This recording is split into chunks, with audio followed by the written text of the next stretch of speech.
Tyne Hospital, NHS Trust and Haywood. Yes, come on. My lady, may it please the court, I appear with Miss Holly Stout for the appellant, which is the Newcastle upon Tyne Hospital Foundation NHS Trust. My learned friend Caspar Glynn, along with Mr Tom Brown, appears for the respondent Mrs Sandy Haywood. As the court will appreciate, the main issue to which this appeal gives rise is this. As a matter of common law, when does service of written notice of termination of a contract take effect? If there is no relevant express term in the contract that states when and how such written notice takes effect. Or when is notice given? Or when is the word service doesn't come into it, does it? No.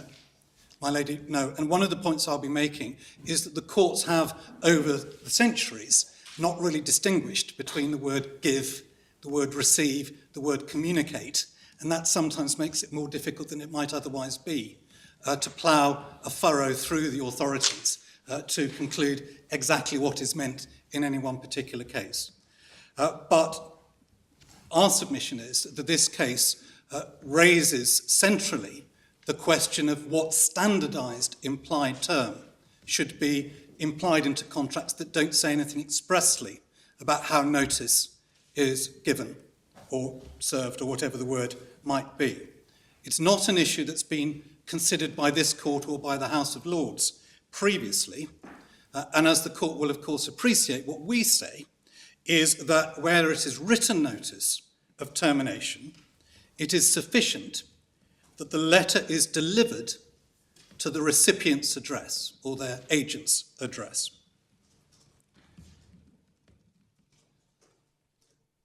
That is what Lord Justice Lewison held to be the position below.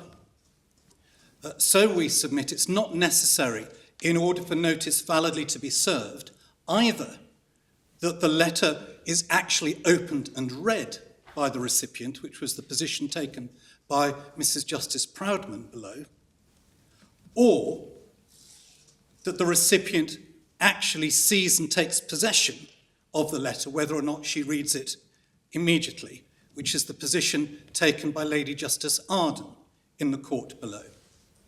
So if we're right, the recipient doesn't need to be at home for the valid giving of notice to take place. Now, of course, the reason why this matters is because notice determines the date of termination of the contract. And it's common ground between the parties, uncontroversial, that in employment cases, at any rate, notice runs from the date after the date on which notice is given. And that's because the law doesn't take account of fractions of a day, but that's not a live issue in this appeal. We also invite this court to conclude that there is a rebuttable presumption where a letter is sent by the Royal Mail that it has been delivered at the recipient's address in the ordinary course of post, which where first-class post is concerned is on the next day. But that's a rebuttable presumption.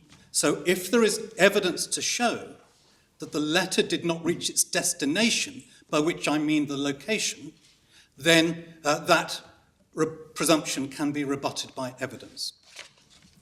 Is it really, is the ordinary course of post these days next day? Yes, my lady, we've checked. In fact, we brought the printout from the Royal Mail's website. I thought you had to have posted it before a certain time of day. No, according to the Royal Mail's website, it's the next day if it's first class. It's 2 to 3 days if it's second class. And that was noted by Lord Justice Lloyd in Gisdecuff in the Court of Appeal. Our argument, therefore, respectfully adopts both the conclusion and the reasoning of Lord Justice Lewison in the Court of Appeal. And we invite you to prefer that, his dissent, of course, to the reasoning of the other two judges in that court.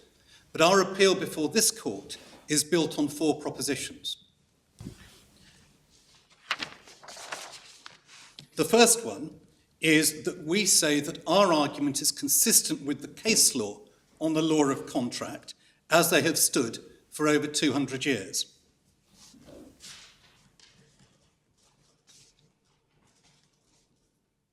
Secondly, we submit that our approach is consistent with public policy, and I will deal in some detail later in my submissions with public policy considerations. But in very brief summary, we submit that the approach that we are inviting the court to take promotes much greater certainty, clarity, fairness for all parties than the alternative approach put forward on behalf of Mrs. Haywood. And we say that these public policy considerations apply to all types of contracts, including employment contracts, and they apply whether the notice is being given by the employer or by the employee. There is a separate, wholly separate, we say, issue as to what is the effective date of termination for statutory employment rights, which was dealt with by this court in Gisda-Cuff.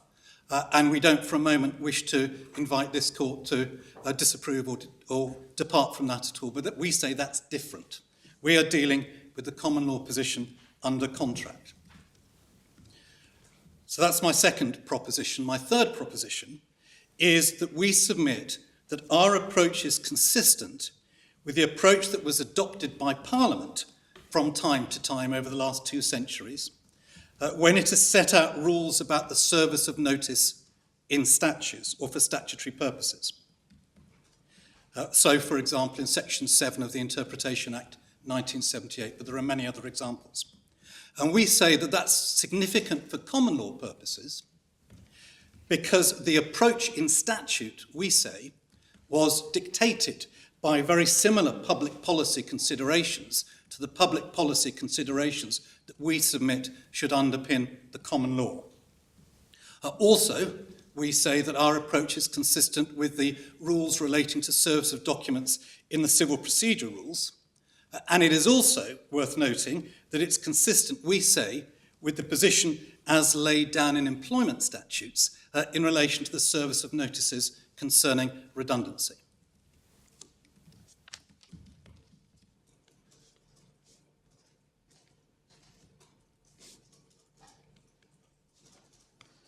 Fourth, we will respectfully submit that our arguments are wholly consistent with the reasoning of this court in 2 relatively recent employment cases, Gisda-Cuff and Geese, albeit in neither of those cases did this court have to grapple with the specific issue that arises in this appeal. Well, as my lord and I were in both of those cases, certainly I wasn't Geese. in You weren't in Gisda, were you? But I was in both of them. And indeed, We're not sure how much assistance we're going to get from those because they were about something completely different. Well, I'm very grateful. I'll deal with them then, if I may, very speedily. My lady's judgment in Geese is the key one for present purposes from that case. In Gisda-Cuff, there was a judgment of Lord Carr, which was approved by all the other members of the court. So I say, but I will deal with this briefly, we are not inviting the court to depart from the spirit of either of those cases, particularly not from the spirit of the effective date of termination case, Gisda-Cuff. We recognise that different considerations arise where statutory rights are concerned, but this case is a quintessential case involving only the pure law of contract. I should emphasise that our primary submission is that the standardised implied term in the law of contract should be one across the board. However, and that is because the reasons of public policy that we're focusing upon in the employment context in this case are reasons of public policy that apply across the board. But even if we're wrong about that, and it's appropriate to compartmentalise and look at the implied term solely in the employment law context, we still respectfully submit that public policy overwhelmingly supports the implication of the term upon which we rely.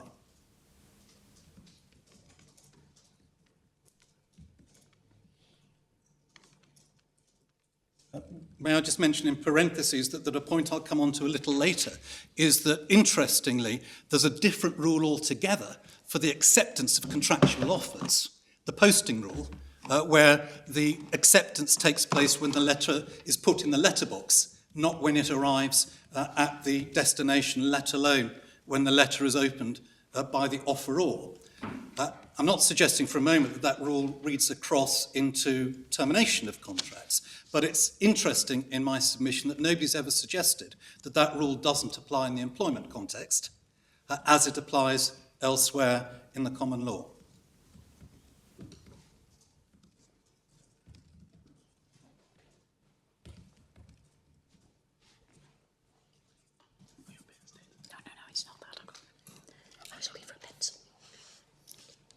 Moving on to the reason why this all matters to the parties, I can deal with this very briefly. I know the court's fully aware of it, but it matters because there is a dispute over whether the termination of Mrs. Haywood's contract took effect before or after her 50th birthday. If it was before, she received a redundancy payment of some £20,000, or became entitled to a redundancy payment of some £20,000 plus certain pension benefits. If it was on or after her 50th birthday, then she became entitled to very significantly more generous pension entitlements, valued very roughly at about £250,000.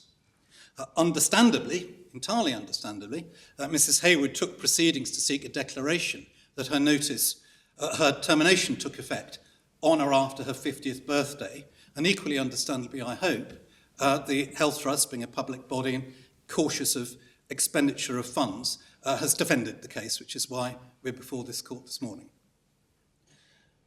I'll come back at the end of my submissions in a little bit more detail to the facts of the case, but may I just postulate the 4 possible points at which notice was given in this case, which we're all looking at. If any of the first 3 is right, we win. If the 4th one is right, as it was found to be the case by the first instance judge and by the majority in the Court of Appeal, then this appeal must be dismissed. So the first possibility is that the letter that was sent by first-class post on the 20th of April 2011 is deemed to have arrived in the ordinary course of post the next day, and that would therefore be the 21st of April, and I should have said as a preface that giving of notice on or after the 27th of April is sufficient for Mrs. Haywood's purposes, but 21st of April is too early from her point of view.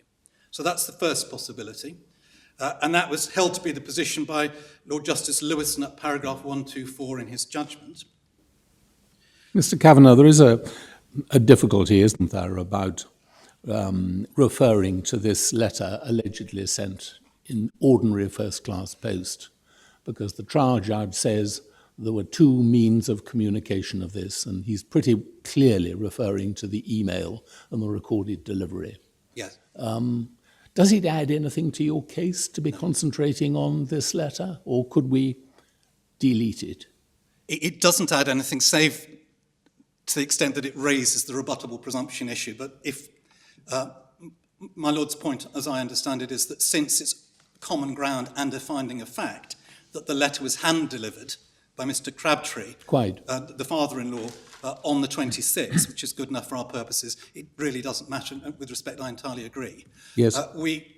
I have a submission prepared to weary the court with, to show that there are other passages in the first instance judgment that appear to consist of a finding that the letter was also sent by first-class mail. Well, I looked at those and thought they were ambiguous. Well, he might have been referring to the recorded delivery letter, I thought. But anyway, perhaps we can move on. Indeed. So may I just conclude by saying that in any event, 2 of the 3 members of the Court of Appeal, Mrs. Justice Proudman and Lord Justice Lewison, treated the case as being one in which the letter had been sent by first-class mail. Having said that, I don't for a moment wish to persuade... That strikes me as an issue which this court can readily duck.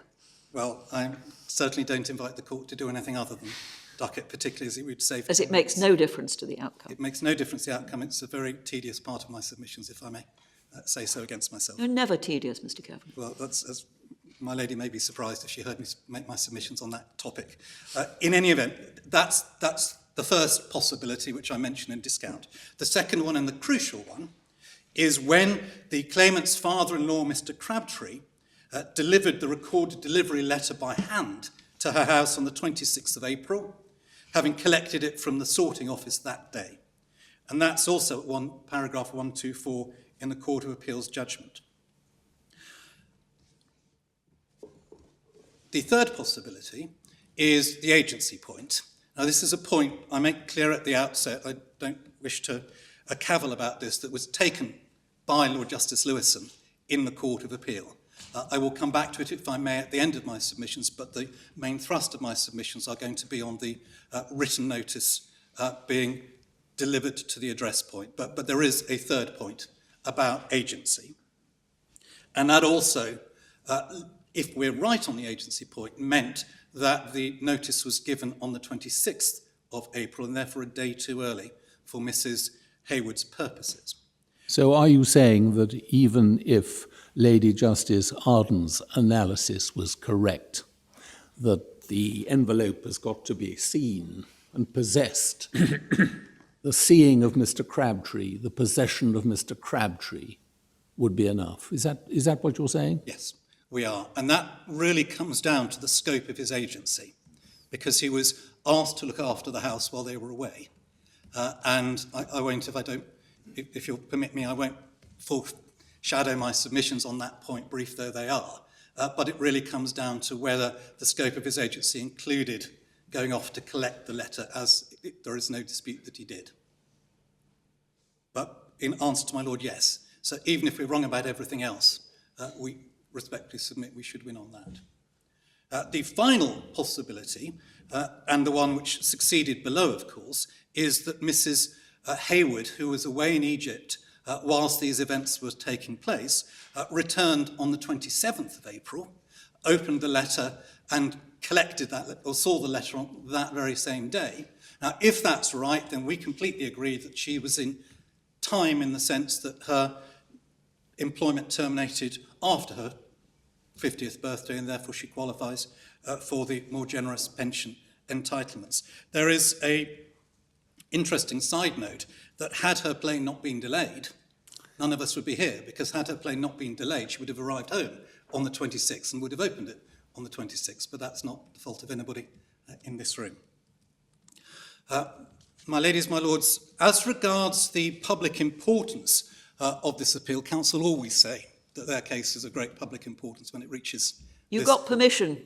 We got permission, and therefore I'll say no more about it, save this, that one interesting question is why it's taken so long to get here. And for which we would say, at least in the employment field, the answer is that though it matters a lot to people, it's perhaps relatively unusual for it to matter in such an acute way and involving so much money. Having said that, it's not that unusual, because there are many employment rights, pensions in particular, but also annual bonuses, where a person only qualifies for them if she or he is still in employment on a certain date. So it's a case that matters, the employment field, it matters, we say, more broadly in the law of contract. So may I just signpost what the structure of my submissions is going to be. I'm going to start, again, very briefly, to take you to the key parts of the reasoning of Lord Justice Lewis, and if the court doesn't feel it's useful usage of its time to do that, I won't do so, but I was only intending to focus on the key points of his conclusion. Well, you can do that in headline terms, but you can assume that we have all read. As I do, indeed. The judgments in the Court of Appeal. I'm grateful. So perhaps I'll just identify the paragraph numbers without taking you to the passages. I will then, bearing in mind the helpful guidance from my Lady Hale, take you to the two Supreme Court cases, Gies and Gistercuff in that order, and then on to a few of the earlier authorities to make good my first proposition that for 200 years the common law has been as we respectfully submit it is. I will then move on to what will probably take most of my time, which is submissions on the public policy considerations. And then finally and very briefly applying the law to the facts of the case, which I hope is self-evident. And at that stage I'll also deal with the agency point, but briefly. It's a much shorter point. And really a fact-specific point. What's the difference between policy and public policy? None. Thank you. Sorry if I've used them. Just makes it sound more important, doesn't it, if you does. say public policy? The reason I mention public policy, and I will show you this in the Gies judgment, is that, as the court is very well aware, there have been a number of recent pronouncements of the superior courts to the effect that when one is implying a standardised term into contracts, one should bear in mind policy considerations, public policy considerations. And that's why I'm going to, I hope, assist the court by making some submissions on that topic. The judgment below is, of course, in the appendix, at the beginning of the appendix, starting at MS number page 147. And if I may be forgiven for doing so, I'll just remind the court what the key points of Lord Justice Lewison's reasoning, tell you where you'll find it. But I'm not going to go through his analysis of the case law because I'll be taking you separately to the case law in a moment. His view of the law, which informed his conclusions at paragraph 90, page 167. At common law, where A wishes to give notice under a contract to B, the most that is usually required of him is to deliver the notice or cause it to be delivered at the recipient's proper address. It's ordinarily no concern of his whether B is at home to receive it. And then he makes the point at paragraph 105, page 171, that this is what the rebuttable presumption in Royal Mail cases is about. And he makes the point, but Lady Arden didn't agree with him, that the presumption can be rebutted only by showing that the letter didn't arrive. You can't rebut the presumption by showing that even if the letter did arrive, you didn't get to see it. He says, in my opinion, once the letter has arrived at its intended destination, there is nothing left to rebut. Service has been effected. That's 9 or 10 lines in. Then at paragraph 111, on page 172, having cited passages from the Court of Appeal's judgment in Gisder Cuff, he states that Lord Justice Lloyd's conclusion, that was in his dissenting judgment, is consistent with all the contract cases to which Lord Justice Lewison has referred. And I'll be submitting that although Lord Justice Lloyd was in the minority in the Court of Appeal in Gisder Cuff, his view of the contractual position was agreed with by the other two Lord Justices in that case. Where they differed was whether you could read across from the common law position to the statutory position.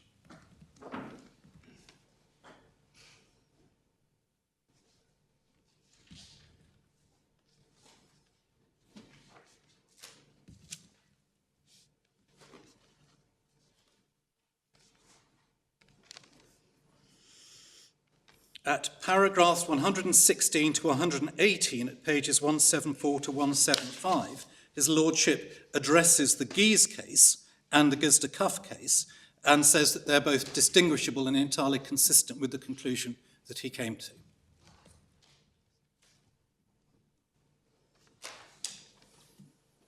And at paragraph 122, also on 175, he says that he doesn't see why contracts of employment should be treated differently from other types of contracts, that losing one's home can be as devastating as losing one's job. And that there should be no asymmetry, that the same rules should apply whoever it is in the employment context who's giving the notice. And this led him to his conclusion at paragraph 124, page 176. In my judgment, notice is validly given under the contract when a letter containing the notice actually arrives at the correct destination, whether the recipient is there to open it or not. And so he holds that notice was given either when the first-class letter arrived or when the father-in-law fetched the recorded delivery letter and left it at the house. Just for the court's note, the ratio in Mrs. Justice Proudman's judgment is at paragraphs 57 and clarified at 48. She held that you needed actually to have opened and read the letter for notice to be validly given. And Lady Justice Arden, at paragraphs 130, 136 and 154, held that you were validly given notice, not necessarily when you read the letter, but when it came into your physical possession. And she also disagreed with Lord Justice Lewison on the agency point.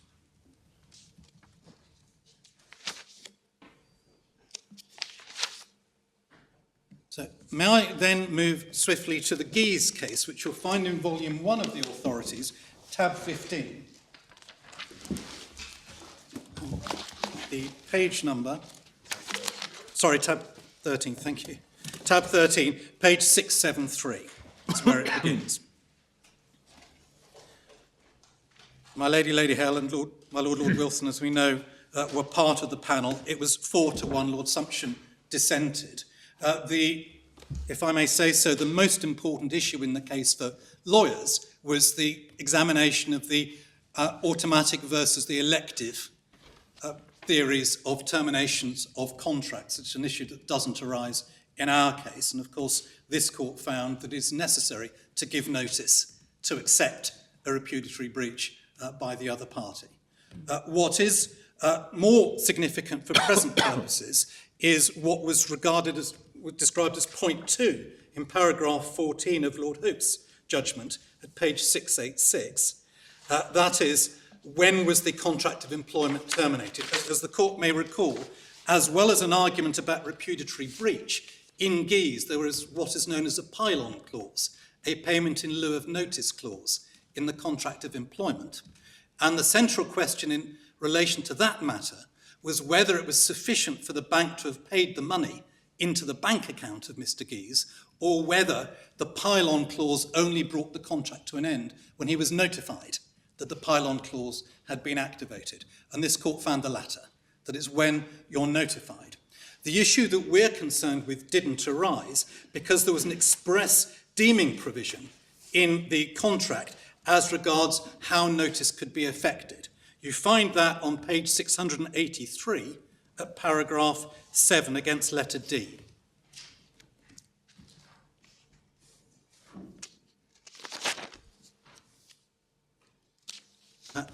Terms provides that notice given by the employer in writing shall be deemed to have been given by the employer upon either being handed to you or sent to your home address. If such notice is sent by post, it shall be deemed to have been received by you on the second day after posting.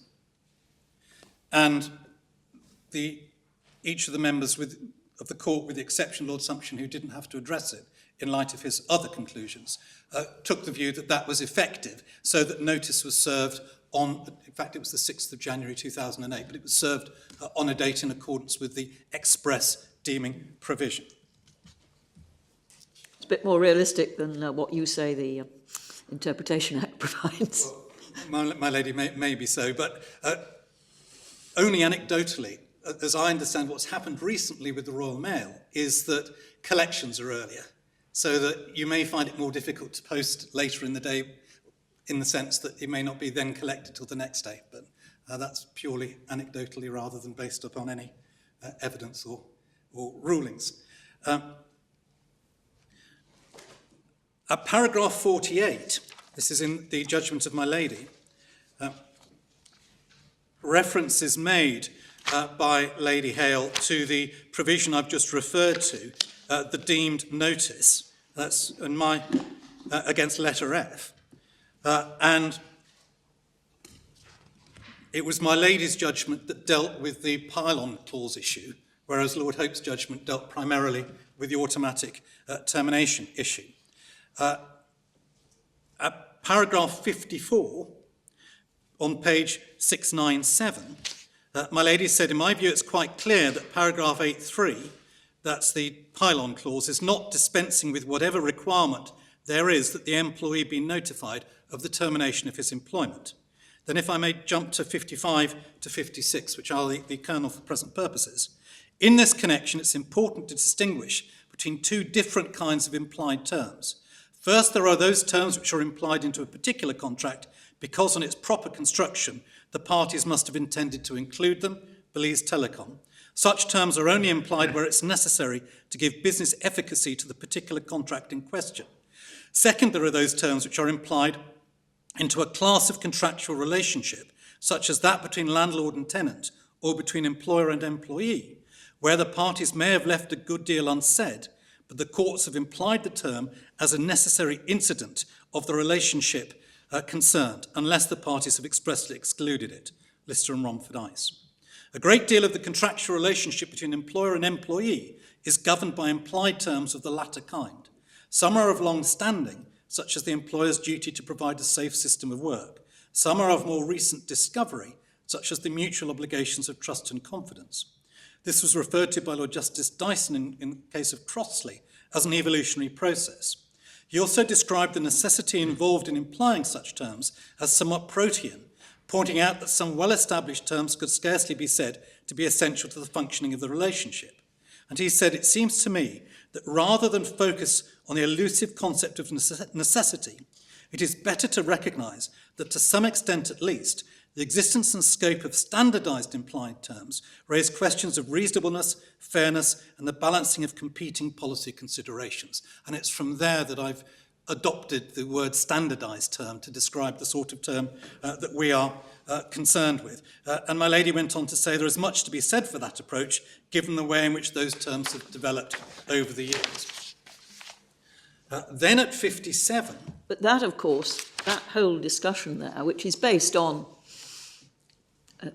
the highest authority, certainly in Liverpool Council and Irwin, which is the landlord and tenant case, and Lister and Romford Ice, which is long-standing, quite apart from the development of the mutual obligations of trust and confidence, does suggest that in relation to implied terms, there is a difference between the long-standing relationships, such as landlord and tenant and employer and employee, compared with ordinary business transactions. It does suggest that. My lady, yes, depending on the nature of the term, and central to my submission is this point, that where you're talking about offer and acceptance and termination by notice, you're talking about the core building blocks of a contract.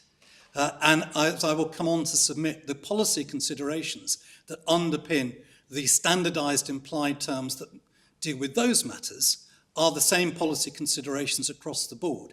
They can be contrasted with the implied term of trust and confidence, which is a specific term that arises out of the nature of an employment relationship specifically, and which was recognised by the House of Lords in Malik and Mahmood and BCCI. So, my lady, yes, there are certainly some standardised implied terms that are specific to certain types of contract, but we say that's because of the nature of the term and the subject matter of the term, whereas where we are dealing with what I've rather childishly called the building blocks of a contract, those same specific considerations don't apply, and the policy considerations I'll come on to apply across the board. As I've said, even if I'm wrong about that, we say that as it happens, in relation to this standardised implied term, when one leaves aside the statutory issues and focuses upon the law of contract, the same policy considerations should lead to the same standardised term as in other fields of endeavour. I should, though, remind the Court of what my lady went on to say in paragraphs 57 and 58, which is this: whatever the test to be applied, it seems to me to be an obviously necessary incident of the employment relationship that the other party is notified in clear and unambiguous terms that the right to bring a contract to an end is being exercised and how and when it is intended to operate. These are the general requirements applicable to notices of all kinds, and there is every reason why they should also be applicable to employment contracts. Both the employer and employee need to know where they stand. They both need to know the exact date upon which the employee ceases to be an employee. In a lucrative contract such as that one, a good deal of money may depend on it, but even without it, there may be rights such as life and permanent health insurance which depend upon continuing to be in employment. In some contracts, there may also be private health insurance. A person such as the claimant going on holiday, Christmas and the New Year, needs to know whether he should be arranging these for himself. At the other end of the scale, an employee who's been sacked needs to know when he will become eligible for state benefits. It is necessary, therefore, that the employee not only receive his payment in lieu of notice, but that he receive notification from the employer in clear and unambiguous terms, that such a payment has been made, and that it is made in the exercise of the contractual right to terminate the employment with immediate effect. he should not be required to check his bank account regularly in order to discover whether he is still employed. If he does learn of a payment, he should not be left to guess what it's for and what it is meant to do. On the facts of that case, at paragraph 61, my lady noted that on any view, such clear and unambiguous notification was not given in this case. That's a reference to paying into the bank account. The bank could easily have done things properly, but for whatever reason they did not do so. Subject, therefore, to the repudiation issue. The bank referred to there is the employing bank. Yes, indeed so. Subject, therefore, to the repudiation issue, it was not until the 6th of January 2008, when the claimant must be deemed to have received the bank's letter of the 4th of January 2008, that the contractual right to terminate under the pylon method provided for by paragraph 8.3 of the handbook was validly exercised and his employment with the bank came to an end. So, as it happens, because of the express term in that case, Mr. Guy's contract came to an end on a date when he may or may not have been aware that it came to an end. There's no reference in any of the judgments to whether Mr. Guy's opened and read the letter on that particular day, but there was, I recognise, an express term in that case. My lords, my lady, may I speed up by, I'm happy to, if you'd like me to, take you to the passages in the other judgments that endorse what my lady says, but they do endorse what my lady says, and they all, I'll leave aside Lord Sumption's dissent because he didn't need to address this point, but the other three members of the court endorsed it, and they all noted expressly that it meant that the deeming provision operated so that notice took effect when it was received by Mr. Guy's, when it arrived at Mr. Guy's home. I should be more specific.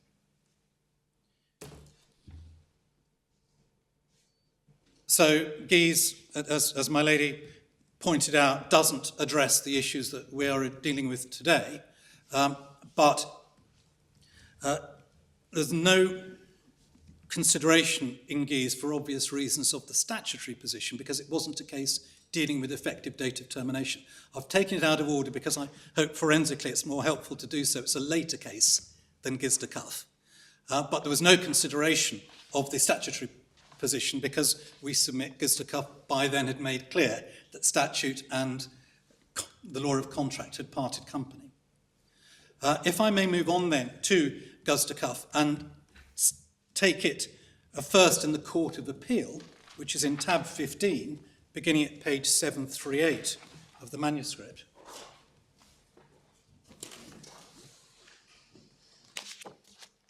This was a case concerning an unfair dismissal claim. Ms. Barrett was summarily dismissed, and she didn't get the letter because she'd gone down to London to look after her sister who'd just had a baby. And so there was a gap of 4 or 5 days between the letter arriving at her home and Ms. Barrett receiving the letter. The issue in the case was time limits. Under the Employment Rights Act, if you bring an unfair dismissal claim, you have 3 months to do so, section 111, subject to a proviso that if it wasn't reasonably practicable to bring your claim within those 3 months, you can have such further period as you need for it to be reasonably practicable to do so. There was no issue by the time the case got to the Supreme Court that Ms. Barrett could not avail herself of the not reasonably practicable extension. The only issue in Gizda-Cuff was whether the effective date of termination for the statute, section 97, which I'll show you in a moment, whether the effective date of termination took effect when the summary termination letter arrived at her house or when it was actually opened and read by Ms. Barrett. And the view found by a majority of the Court of Appeal and the whole of the Supreme Court was that for statutory purposes, it's not notice, it's summary termination. I should make that clear. Summary termination takes effect when you find out about it. But the key point for my purposes is that both at the Court of Appeal and more importantly at this level, the courts made clear that that was because of policy considerations that are specific to the statutory regime.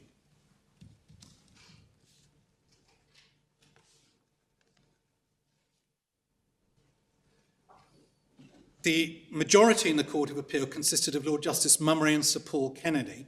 The substantial judgment was given by Lord Justice Mummery, and at paragraph 4 on page 740, he sets out the statutory provision with which we're all concerned, or they were in giz de cuff. Termination of a contract is a common law concept, but the effective date of termination is a defined statutory term. It's used only in the legislation creating statutory employment rights. It was defined in section 97, subsection 1, that A, in relation to an employee whose contract of employment is terminated by notice, whether given by his employer or by the employee, it means the date on which the notice expires. B, in relation to an employee whose contract of employment is terminated without notice, it means the date on which the termination takes effect. This was a subsection B case, and so the question was when the termination took effect. And as to that, Lord Justice Mummery made clear that in his view, the law of contract, the common law of contract, was really of no assistance. Paragraph 30, on page 744, he refers to Gisder's contractual approach, which puts the risk on the employee, and observes that it finds support in legal logic. And then if I may turn over to paragraph 31, he says that Gisder in fact did exactly what it told Miss Barrett it would do. It sent a letter on the 29th of November, and it arrived at Miss Barrett's address in the ordinary course of events on the 30th of November. The contractual termination was not legally dependent on Miss Barrett's actual knowledge of Gisder's termination of her contract by acceptance of her repudiatory breach. Under the law of contract, termination can take effect before actual communication of termination to the employee. Miss Barrett's ignorance of the termination could make no difference to the legal validity of what Gisder had already done. As a matter of contract law, Gisder had not failed to do something which it ought to have done to terminate the contract. So pausing there in my submission, the starting point of Lord Justice Mummery's analysis for the majority was that as a matter of the law of contract, you don't need actually to see and read the letter for the notice to take effect. In this case, the summary termination to take effect. All that is necessary is that it arrives at your home. But he goes on to conclude that that's different where the statutory rights are concerned. So at 33, he says that Gisder's contractual analysis is certainly possible as a starting point in construing section 97. It does not follow, however, that the correct construction of the statute is controlled by contractual considerations. And then he makes a number of points. The first, on the third line of paragraph 34, is that effective date of termination is a statutory construct, a phrase that was adopted by Lord Kerr when it came to this court. And then if I may jump to paragraph 41, he concludes that this court should not overturn a settled construction of the employment rights legislation on the basis that it wasn't appreciated by the appeal tribunal in the case of Brown and Sutherland Knight, that the true construction of section 97 is in fact governed by a general legal principle that the giving or receipt of the notifying letter is by itself effective to terminate a contract, even a personal contract. The language in which the statutory provisions are expressed is reasonably capable of the purposive construction of the Brown line of cases. The Brown line of cases are cases in the Employment Appeal Tribunal about effective date of termination.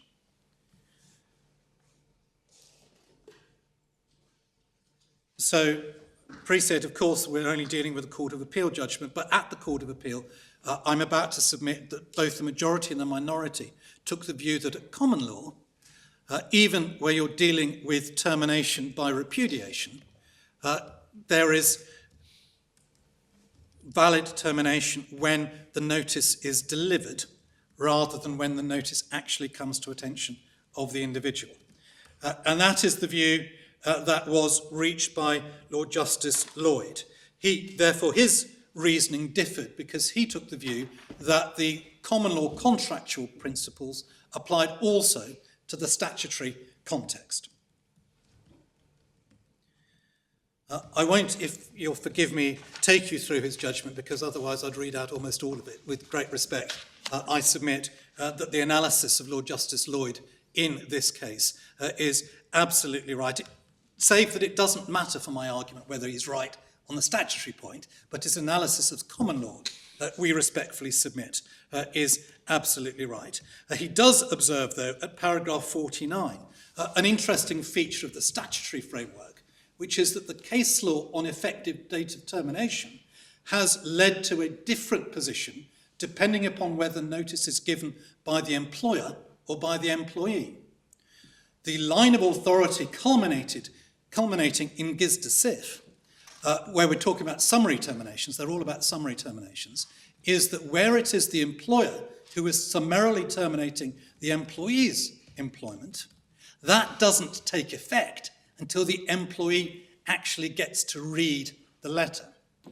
There is a parallel line of authority, however, at EAT level, which says that where it is the employee telling the employer that he accepts or she accepts a constructive dismissal such that the employment is over, that for those circumstances, the notice takes effect, not when the employer actually opens and reads it, but when the letter is delivered. And the two cases, which are all in the bundle, that Lord Justice Lloyd refers to are a case called Potter and Temple and a case called George and Luton Borough Council. There has since then been a third case, since Gis de Cuff, called Holwell, in which Mrs. Justice Cox came to the same conclusion. So for policy reasons in the statutory context, different rules apply depending whether the employer or the employee is the one who's doing the summary terminating. And that's wholly explicable, we say, because of the special policy considerations that apply in the statutory context. What it comes down to this is that in the statutory context, the employee shouldn't be taken by surprise because she or he only has 3 months to do something about it and bring a claim, whereas the same considerations don't apply if it's the employer who's being taken by surprise by the termination. But we respectfully submit that Lord Justice Lloyd's analysis is correct. And that brings me on to this court's judgment in Gis de Cuff, of which my Lady Hale formed part of the court. Again, may I just state in advance what I submit is the significance of this judgment for the purposes of this analysis, and that is that things are different in the statutory context because special policy considerations apply in the employment statutory context.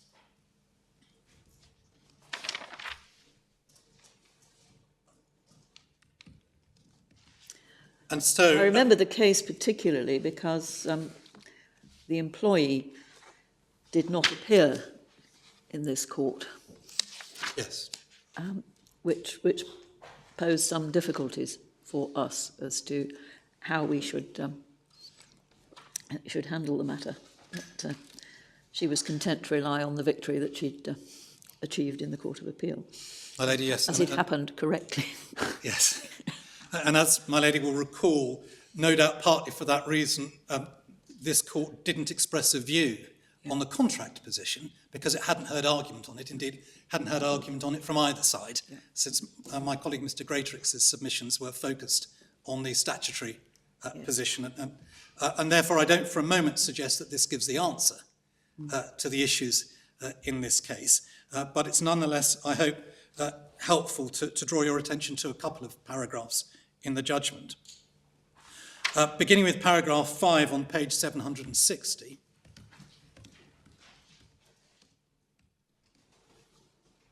Lord Kerr says that the effective date of the termination of employment is a term of art that has been used in successive enactments to signify the date on which an employee is to be taken as having been dismissed.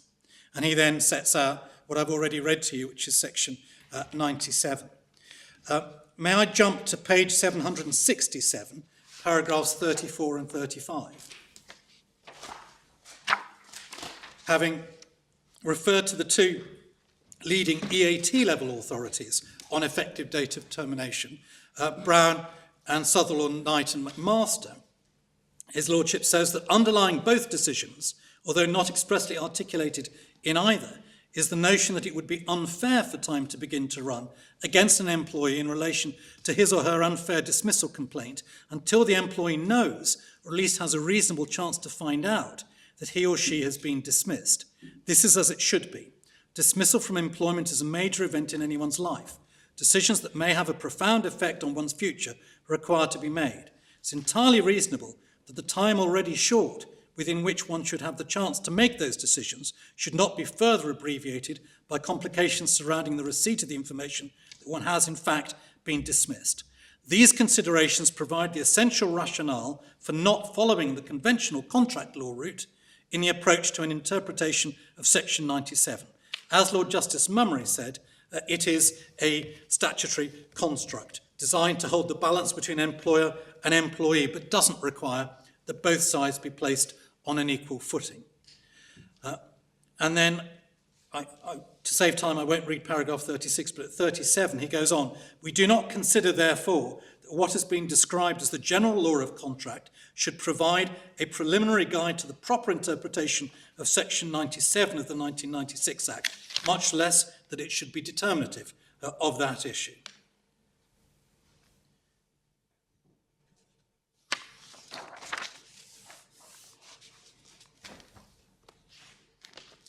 And the last sentence of the same paragraph, an interpretation that promotes those employee rights, that's the statutory rights, as opposed to one which is consonant with traditional contract law principles, is to be preferred. For these reasons, we reject the thesis that a list of cases represented general acceptance that statutory rights given to employees should be interpreted in a way that is compatible with common law contractual principles, if indeed they are, as they have been represented to be. On this latter point, we have not received contrary argument on the common law position, and we wish to make clear that this judgment should not be taken as an endorsement of the appellant's argument as to the effect of those principles. That's where it's made clear that the common law issues are simply not being dealt with. But he goes on, of course, where the protection of employees' statutory rights exactly coincides with the common law principles, the latter may well provide an insight into how the former may be interpreted and applied. But that's a far cry from saying that principles of contract law should dictate the scope of employees' statutory rights. These cases do no more, in our opinion, than recognise that where common law principles precisely reflect the statutory protected rights of employees, they may be prayed in aid to reinforce the protection of those rights. The need to segregate intellectually common law principles relating to contract law, even in the field of employment, from statutory conferred rights is fundamental. And then he goes on to deal with Johnson and Unisys in the House of Lords, which emphasised how a separate system of rights against letter F has been created in the statutory field. And just immediately above letter H, Lord Kerr says that the leading judgment of Lord Hoffman in Johnson and Unisys recognised the deliberate move by Parliament away from the ordinary law of contract as governing employer-employee contractual relations. And therefore, at 41 over the page, he says the essential underpinning of the appellant's case that conventional principles of contract law should come into play in the interpretation of Section 97 must therefore be rejected. The construction and application of that provision must be guided principally by the underlying purpose of the statute, that is, the protection of the employee's rights. And finally, against letter J, what will most strongly influence the decision as to the statutory construction is the question of which construction most conduces to the fulfilment of the legislative purpose. So I've taken some time on this, but the reason is to emphasise that this case makes absolutely clear that one cannot work backwards from the definition of effective date of termination in the statutory context to work out when notice of termination of a contract of employment is given in the contractual context, quite apart from the fact that this wasn't a notice case. This was a summary termination case, and for that reason notice didn't even arise on the radar.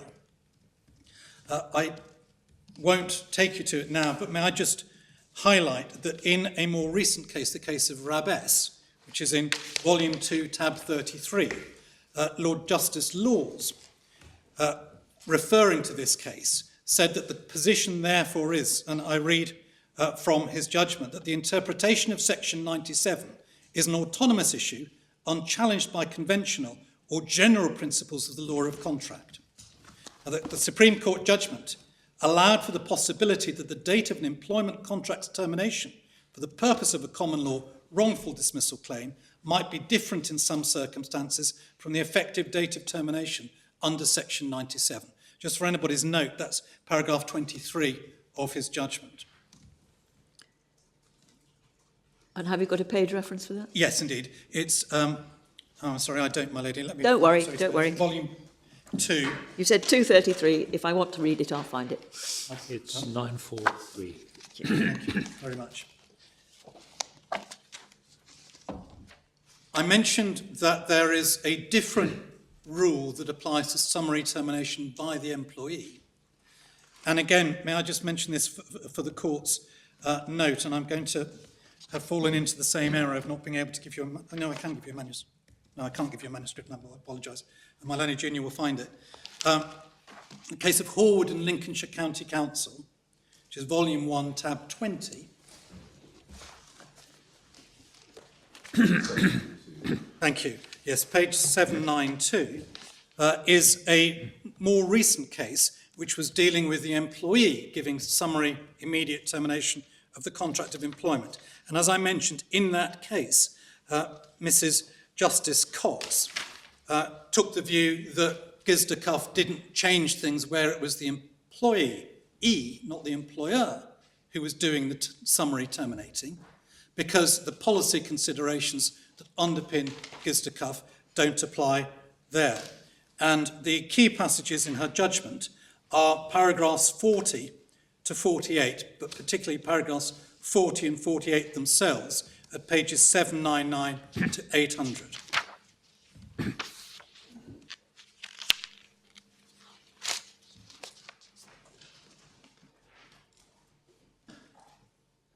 I'm going to move, and I will do this very swiftly if I may, with other cases, the historic case law on the contract issue as to when notice takes effect. May I make just 2 points about them before I go on to deal with a couple of the authorities? The first is a point that I've already made, I fear, which is that examination of the case law is made perhaps more difficult than it might be because of the scope for confusion inherent in the use of words like give notice, notify, communicate, receipt. For example, sometimes receipt means arriving at the premises. Sometimes receipt means actually opening the letter. It's not always clear how these words are used in the case law, and that can lead sometimes, in my submission, to misunderstanding. Very often, of course, it doesn't matter to the outcome of the particular case. The second point, though, and the more substantial point, is that we say that there are three main strands that can be identified from the case law authorities. The first is the authorities that say that for the purposes of the law of contract, unless there is an express term, written notice takes effect upon delivery at the recipient's address. That's the line of authority we rely upon.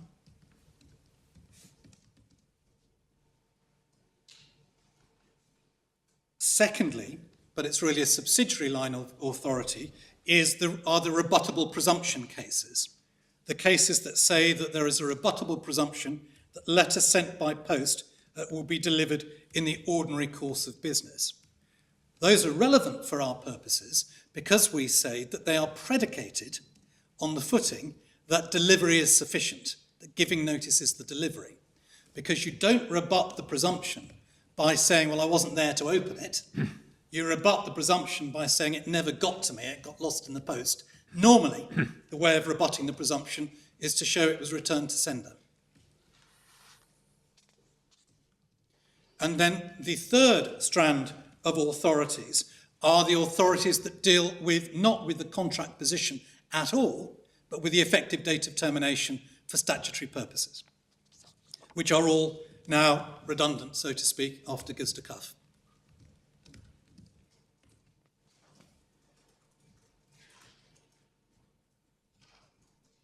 Lord Justice Lewison in the court below set out, if I may say, a very comprehensive review of the authorities, which I don't have time to take you through, but concluding, as I read to you earlier on, that the common law position is that notice is given when it arrives at the address. As for the other authorities, for the first time, I think, in my career, I've cited a case from 1791, which, like so many cases in the English reports, is a sentence long. That's the case of Jones, Dee, Griffiths and Marsh, which is in tab 22 of volume 1. It's not really, frankly, well, you're of course very welcome to turn it up. It's like so many of those early law reports, it's page 838, is succinct. Admirably succinct. But on page 838, 5 lines from the bottom, Lord Kenyon said that in every case of the service of a notice, leaving it at the dwelling house of the party has always been deemed sufficient. Now, it's right to say that the great majority of these cases are landlord and tenant cases. It's always helpful to know the context. Completely, and that's because it's most acutely an issue in landlord and tenant cases because of the strict rules about serving notices within a certain time frame. We submit also that in many other areas, particularly those governed by statute, the Interpretation Act Section 7 has resolved the issue as to when notice is served, and therefore there's no need to imply a term. But yes, I absolutely accept that the great majority, though not all, of the cases are landlord and tenant cases. Another one in volume 2 at tab 30 is the case of Dodie, Neville and Dunbar.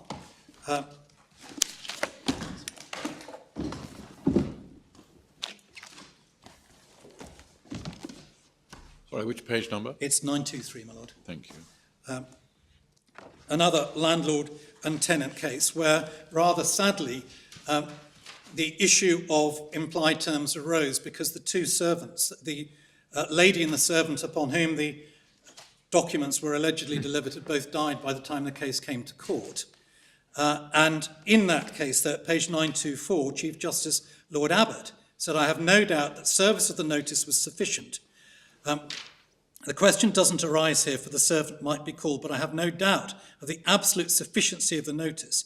Were it to be held otherwise, a landlord would have no means of determining a tenancy if the tenant happened to be absent from his house at the time when it was necessary to serve notice." So we say, accepting fully it's a landlord and tenant case, that at least in that type of case, it doesn't matter if you're there to open it. What matters is that it is delivered.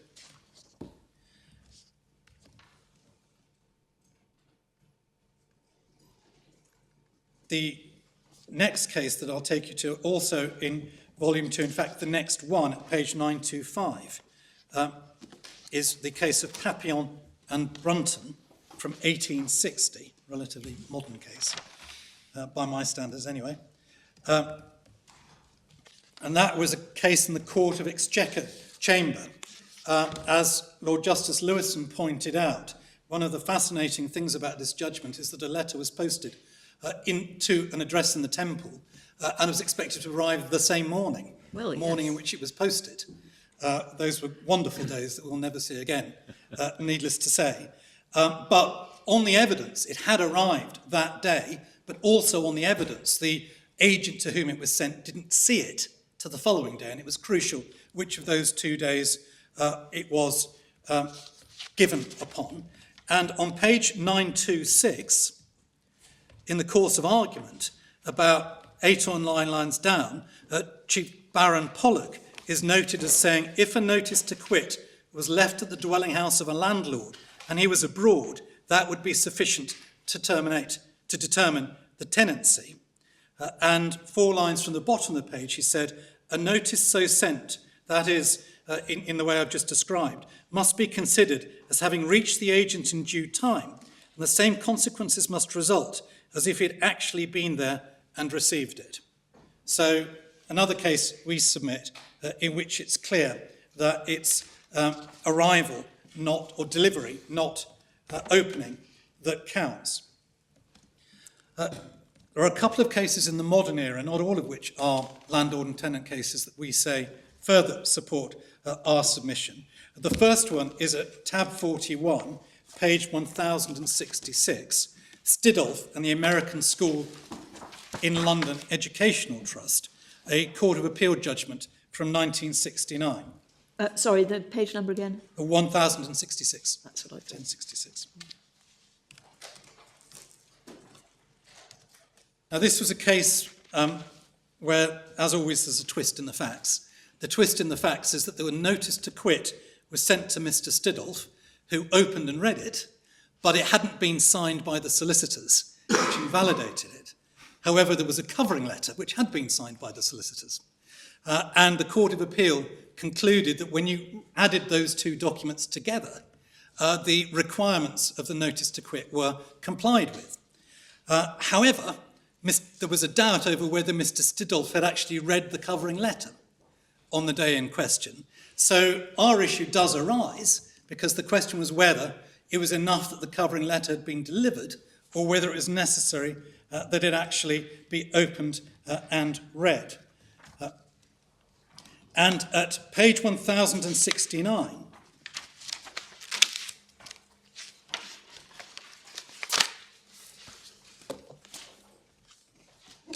the start of the second paragraph, Lord Denning said, in any case, I do not think that a tenant can avoid the effects of a notice like this, which is properly sent by registered post to him, by saying that he did not take it out of the envelope or read it. And further down the same page, at the start of Lord Justice Edmund Davis's judgment, he says, based upon considerations mainly of business efficacy, there is a long-standing presumption in our law that a letter duly addressed, prepaid and posted, which is not returned to the sender, has in fact been received by the addressee unless he can establish the contrary. Now, in the context of this case, the word received must mean delivered, because the whole argument in Stidolf was whether it was enough for the letter to have been delivered, or whether service was only effected when Mr. Stidolf, several days later, saw the actual letter come out. So we respectfully say that two things. That one, if the Court of Appeal is right in Stidolf, and if that case is applicable to an employment case, then Mrs. Justice Proudman must be wrong, because it's authority for the proposition that actually having to read the letter is not necessary. And secondly, we respectfully submit that the way in which the rebuttable presumption was described by Lord Justice Edmund Davis shows that what has to be rebutted is the arrival on the premises, not that you actually opened it and read it. And that was how Lord Justice Lewison interpreted this case in his judgment in the court below here.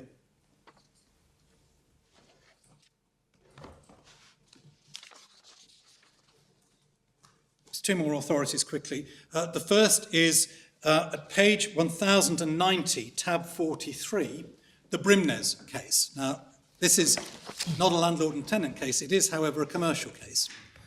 More than that, it's a telex case, rather quaintly, setting out when a notice by telex was effective. I'm sorry, can you give me the page number again? Of course, my lord, it's 1090. Thank you. So much of the case is not relevant for our purposes. It wasn't about posting. It wasn't about delivery of physical letters at all.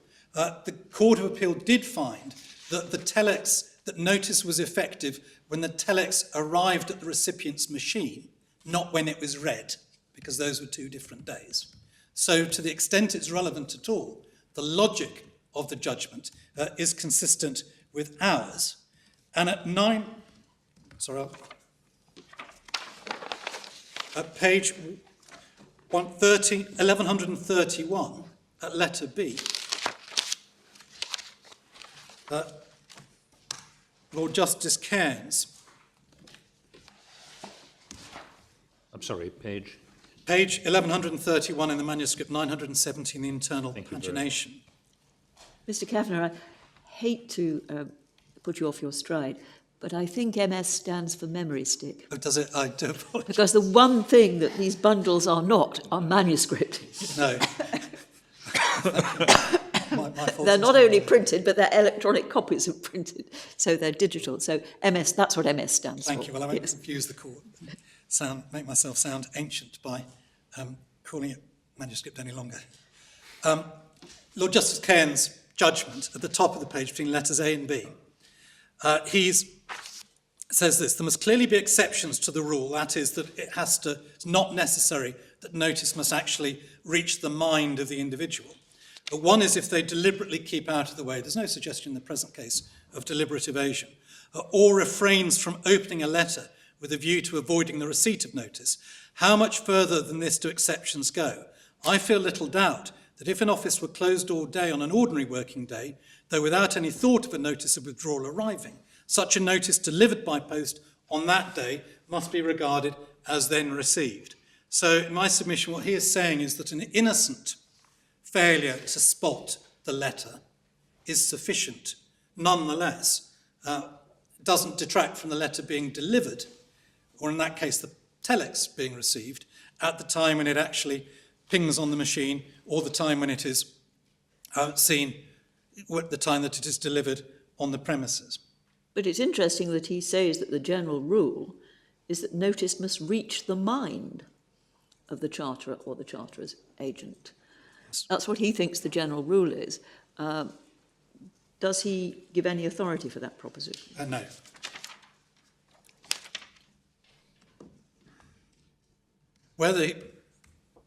I would submit whether he's using the word the general rule in the sense of the general rule of law or the general state of affairs is perhaps moot or unclear.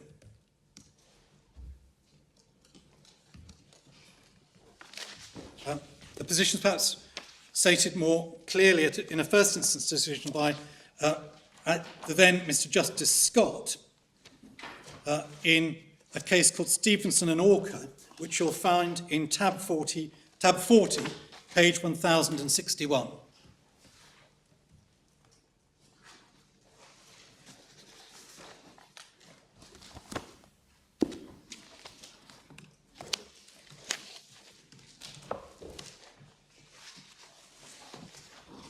This was another landlord and tenant case. It was about a letter that was sent by recorded delivery. The only reason why I'm drawing it to your attention is for the top of the second column on page 1063.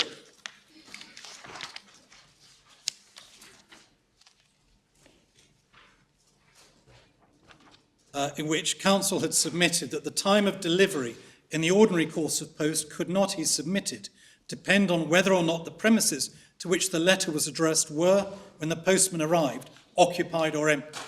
And Mr. Justice Scott goes on, I agree that this must be so where ordinary post is concerned, but delivery of ordinary post involves no one other than the postal authorities.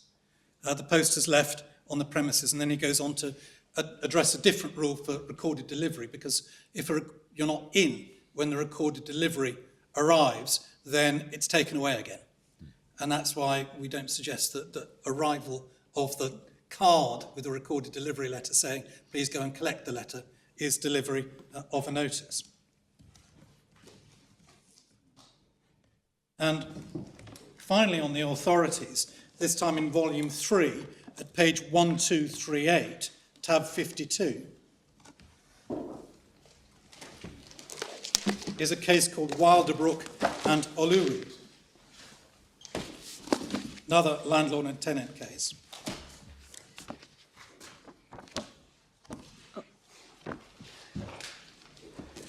And on page 1245 in the judgment of Lord Justice Pill, a Court of Appeal decision. I'm sorry, page? Page 1245.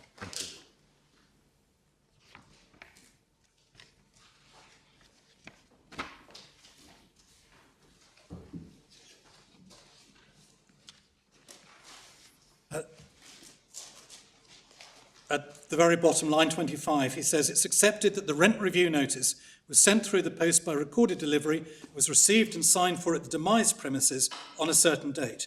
On behalf of the landlords, Mr. Blaker submits that that was the date of receipt. Submitted on behalf of the tenant, that the word receipt is used in contradistinction to the word service used elsewhere in the document. The rent review notice was received only when it came into the hands of the tenant or his authorised agent. The concept of receipt is different from service. Statute makes provision for how and when service is effected, and the word receipt was used advisedly to create a different situation. His Lordship says, I agree with Mr. Blaker's submission. Clearer and specific words would have been required if it had been intended that the service on the tenant, contemplated by the opening words of the schedule, was not effected until the tenant himself or his agent saw the document.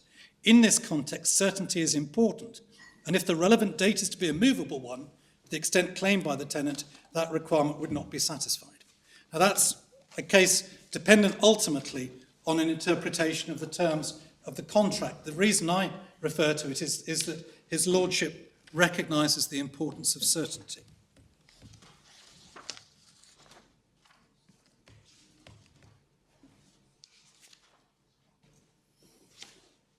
There is one employment law case, London Transport Executive and Clerk, which is in tab 25 of volume 2, which is page 855, which was a case about an employee of London Transport who went for a long holiday in the Caribbean. And whilst he was on holiday, the London Transport, an unauthorised holiday, I should say, London Transport lost patience with him, sent him a letter saying, you're sacked. He didn't get the letter until several weeks. It arrived at his home, but he didn't get it until several weeks after that. And it was not an effective date of termination case, but the question arose as to whether he was dismissed at all. And that's because at that stage there was a chink in the road, so to speak, of statutory law about whether you could self-dismiss and therefore not be dismissed at all, which needn't concern us. It was something that, a concept that Lord Denning adopted, but the other two members of the court did not. Lord Justices Templeman and Dunn took the view that it was necessary to convey to somebody who's being dismissed that they were being dismissed. The significance for present purposes is the date at which they've held that dismissal had taken effect. On page 870,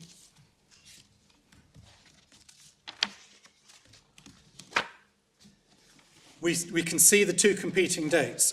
Against letter E, the letter was written on the 26th of March, and against letter G, he returns to England on the 14th of April.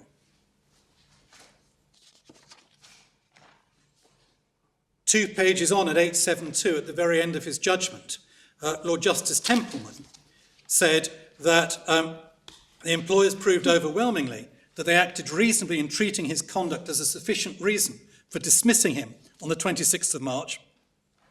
And Lord Justice Dunn agrees that the employee's contract of employment was terminated on the 26th of March when the employers removed his name from the roll and not on the date when he left for Jamaica. Now, I accept against myself the limitations of this authority, which are that the exact moment upon which the dismissal took place wasn't really a live issue in the case. And in particular, it wasn't a case like ours, where there was an issue that mattered to the outcome of the case as to whether or not the dismissal took effect on the 26th of March or the 14th of April. Nonetheless, the view that appears to have been taken in the Court of Appeal was that it was the 26th of March when the letter was sent, not when he got to hear of it. Now, I ask rhetorically, how can this case stand after Gisda Cuff? And the answer is because this wasn't an EDT case. This was not a case in which there was a time limit problem. The only question in Clark was whether there was a dismissal at all, not whether the claim was in time.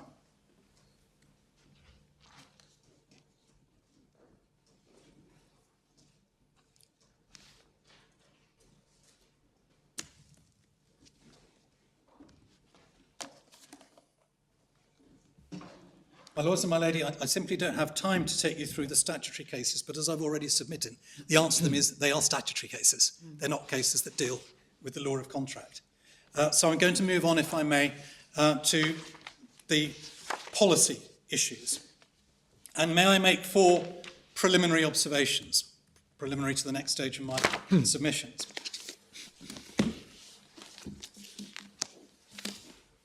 The first one is some term has to be implied. There's no default. You have to imply a term either that notice is effective when it arrives, or that notice is effected when the person picks up the letter, or that notice is effected when the person reads the letter. Because the current position is that, as with so many contracts up and down the country, the contract is wholly ambiguous, since all it does is use the phrase give notice. So this is not a case in which I'm inviting you to imply a term, and my learned friends can say you don't have to imply any term at all. Whichever side is right, there is some term, some standardised term that has to be applied. Just for your note, I won't take it to you now, the notice provision in the contract, you will find the memory stick at page 398. Unfortunately, the page numbering in Appendix 2 is different. It's at page 270 of the hard copy, but memory stick page 398. The second proposition, I won't, unless you wish me to do so, take time on, and that is that since the court has to imply a term that is standardised, then public or policy considerations are relevant. I read to you the passage from Guise, based upon Crossley and Faithful and Gould, which we submit, shows that that's the position. Third, nobody is suggesting that there is a rule of law in the employment field that notice can never take effect until the recipient actually gets to know about the dismissal or has a reasonable opportunity to do so. Because it's clear on the authority of this court in Guise that if an express term is agreed that says something different, that express term will be given effect to. So we're not in the territory that you find in other aspects of employment law where policy prohibits a certain outcome from happening. I'm thinking in particular of covenants and restraint of trade, where even express terms will be set aside because they are contrary to what is, in those cases at least, called public policy. We're just not in that territory. My fourth and final preliminary submission is that there should be no special implied term for employment cases. I've really already made this submission. That's because we are dealing with what I have called the fundamental building blocks of the law of contract, not special features, as in the obligation of trust and confidence. Everybody needs to know the exact date of notice and therefore termination, whether you're in employment or whether you're not. It's true that for statutory purposes, different considerations arise, but that's statutory purposes. And I make an additional point on this issue. If it were otherwise, there'd be real practical difficulties in deciding where to draw the line between employment cases and non-employment cases in the context of the law of contract. Because there are many relationships that are on the cusp of employment, contractual relationships that are on the cusp between employment and some other sort of relationship. Self-employed people, dealings with self-employed people, dealings between members of limited liability partnerships, dealings, dare I say it, with barristers. There are lots of relationships nowadays that could, depending on your point of view and depending on the circumstance of the particular case, be regarded as quasi-employment or not quasi-employment. If you have special rules for employment, then it starts to become a problem as to where the boundaries should be drawn. So I now come on to what we say are the policy arguments in favour of our implied term. And the first one is this, that if we were otherwise, there would be long stretches when it's simply not possible for one party to give notice to another party. If you go off for a month hiking in Patagonia, use a stupid example, but if you go off the radar for a while, then if the Court of Appeal's judgment is right, it's simply not possible for an employer to give notice to an employee for the duration of the person's absence. And more prosaically, if you go and stay at your partner's flat for a few days, no reason why you need to tell your employer that you're doing that. But if my learned friends are right, then it is simply not possible for notice to be given in those circumstances, even though we all agree that it often matters enormously exactly when notice is given. And even though there's no suggestion, I think, anywhere that employees have an obligation to alert their employer when they're not staying at home for a few days, or, as in this case, Mrs. Haywood had no obligation to tell people how long she was going to be in Egypt for, or even that she was going abroad. So it's a real problem if an employer, and it works the other way, as I'll come on to say, if an employer or an employee in a small business simply cannot give notice at the time when they want to because the recipient's not around to receive it. My second point is that certainty and clarity are a good thing, and although neither side's position is perfect, ours is vastly more certain than my learned friend's approach. In the judgment below, at paragraph 123, at page 176, Lord Justice Lewison says that the law should lay down a clear and workable rule about the date on which notice is given. We respectfully agree. The great advantage of our rule is that in most cases, the vast majority of cases, there will be objective documentary proof in the form of a postmark. There will usually be proof, which not quite so clear, but pretty clear, of the date of the letter.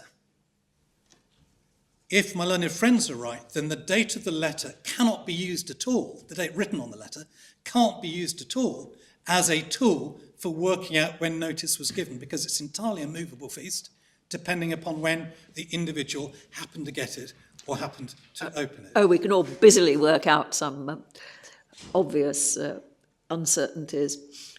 People don't always date their letters accurately. In fact, quite frequently they don't.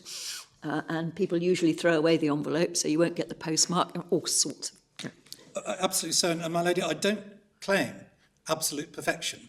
What I do submit, and this is, we say, endorsed by the case law authorities so far, is that our position is an awful lot clearer than the position that my learned friends invite you to adopt. Otherwise, what is standard practice in a letter of dismissal is that the employer will say you're dismissed on X day. The employer can't do that if X day, the date when notice would expire, will depend upon when notice is seen by or read by the individual. So again, I don't wish to overstate my point, but nonetheless, we do respectfully submit that whilst not perfect, our approach is vastly better than the other. And also for this reason, because if my learned friends are right, then it's entirely dependent upon the truthfulness and the evidence that is given by the recipient. The sender has no way of gainsaying what the recipient says.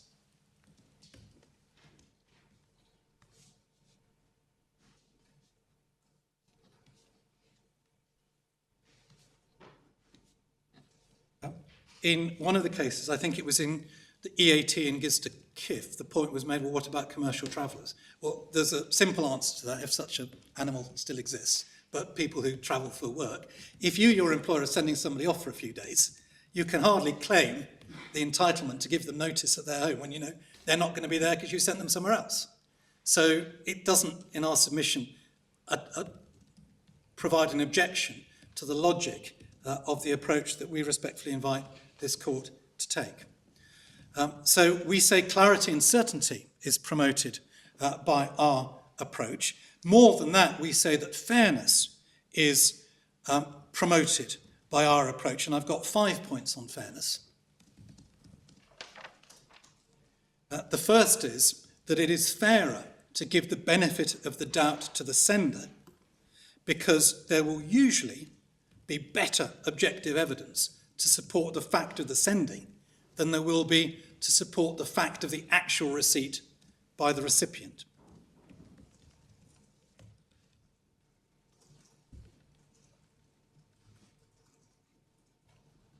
Second, if something goes wrong at the recipient's home, then the recipient is in control of it. The examples given by Lady Justice Ardney's are my words, not hers. The uncontrollable dog and the uncontrollable plumber. That is, your dog eats the letter, or your plumber picks the letter up and takes it away with him or her. I mean, the answer to that is that you as the recipient are in control of your home environment in a way that your employer cannot be. So in the far-fetched circumstances when that might arise as a problem, it is fairer, we respectfully submit, that the responsibility lies with the recipient, not with the sender. Third fairness argument is we respectfully submit that it is fairer because it means that everybody's treated the same, that the employees are not affected by the, in comparison with their colleagues, by the accident of fate as to whether they happen to be away from home at the time the letter arrives. You mean with other employees? If several employees are sacked on the same day, Yes, and in or fact, given notice on the same day, one of them's away and the other one isn't. yes, in fact, I've said 5 points. My third point and my fifth point, I think, are actually the same point. So my fifth point is big collective dismissals, which happens a lot. There are collective redundancies, particularly nowadays, for various reasons. Large employers will dismiss and re-engage. So they'll send out a letter of dismissal, giving notice, with an offer of re-engagement to take effect at the instant that the notice expires, not with a view to getting rid of the employees, but with a view to varying their terms and conditions. And this is done up and down the country, particularly in relation to pension, but not by any means exclusively in relation to pension. And it would, we say, be unfair and unworkable if the 10,000 letters are sent out and there are various different dates of termination, dependent upon whether somebody happened to be away for the weekend or not. So we say that's both a fairness argument and a workability argument. And the last point on fairness is that the harshness, if it is harsh, is mitigated to a certain extent by the rebuttable presumption. If the letter's returned to sender, the employer can't tell the employee, well, nonetheless, the notice was effective. Well, that's not the only circumstance in which the letter may not have been delivered.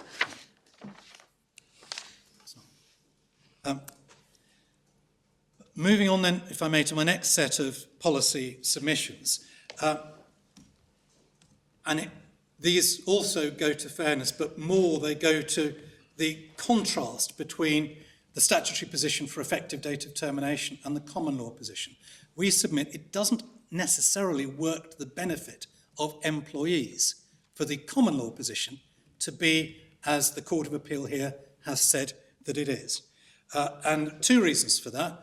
One is that the employee might be the one who's giving notice, and the second is that the employee might want notice to expire sooner rather than later.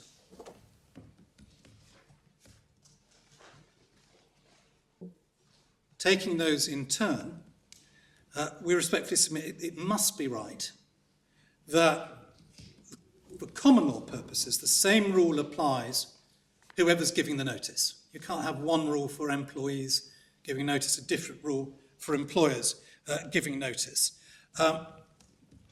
It's particularly important because very many people are employed by small businesses. I Googled it yesterday, and the House of Commons Library briefing paper from November 2016 said that there are over 5.2 million businesses with fewer than 10 employees each, employing over 8.5 million workers.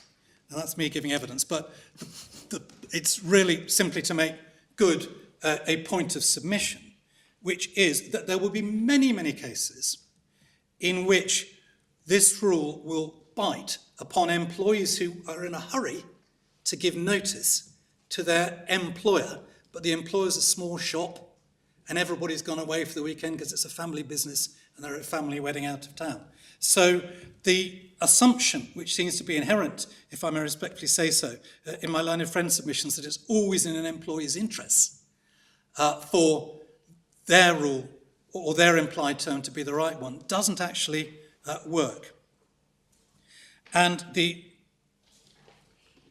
I've just submitted that it's got to be the same rule for everybody. The way it was put below was that the law is not asymmetric. And that was said, for example, by Lady Justice Arden, paragraph 136 at page 178 of the memory stick. But secondly, there are many cases in which an employee who's given notice can't wait, who is the recipient of notice, will be keen for the employment to end, particularly because she or he may be keen to get a new job, and if they're subject to restrictive covenants about competing and so on, then they are unattractive to a new employer the longer those covenants last. So the quicker the employment terminates and the quicker the clock ticks down on the notice, on the restriction, the better from their point of view.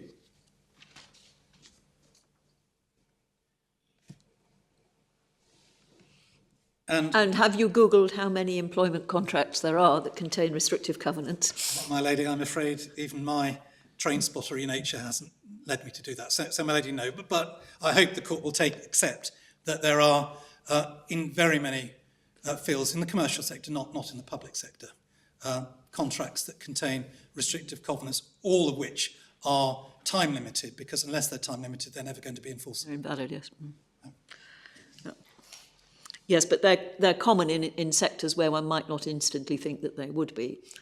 I mean, the one I'm thinking about is hairdressing. Yes, I've, like many employment lawyers, I started off doing hairdressing and restrictive covenants and recruitment agency restrictive covenants. Yeah. They were the two big ones.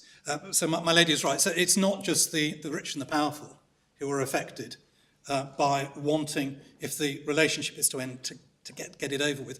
And of course, if you're expected to work out your notice, you may want to get on and get through that so that you're no longer bound by any obligations to your employer.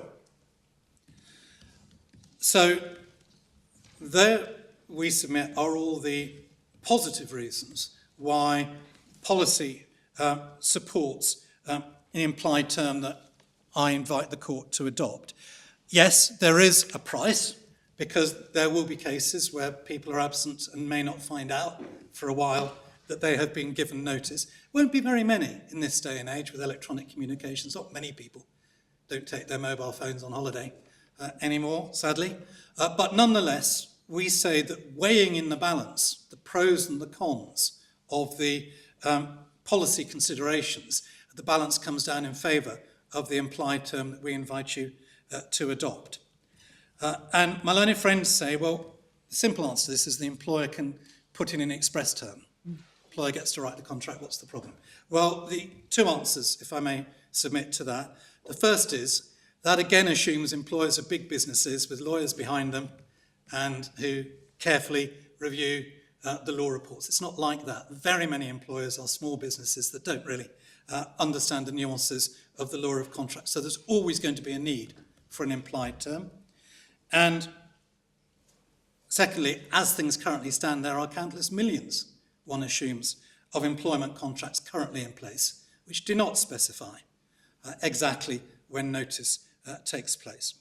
But more than that, we respectfully submit that it rather begs the question, because to say that there should be implied terms assumes that there is a policy argument in favour of not of our approach, but of their approach, so that in order to override the policy considerations, you have to insert an express term.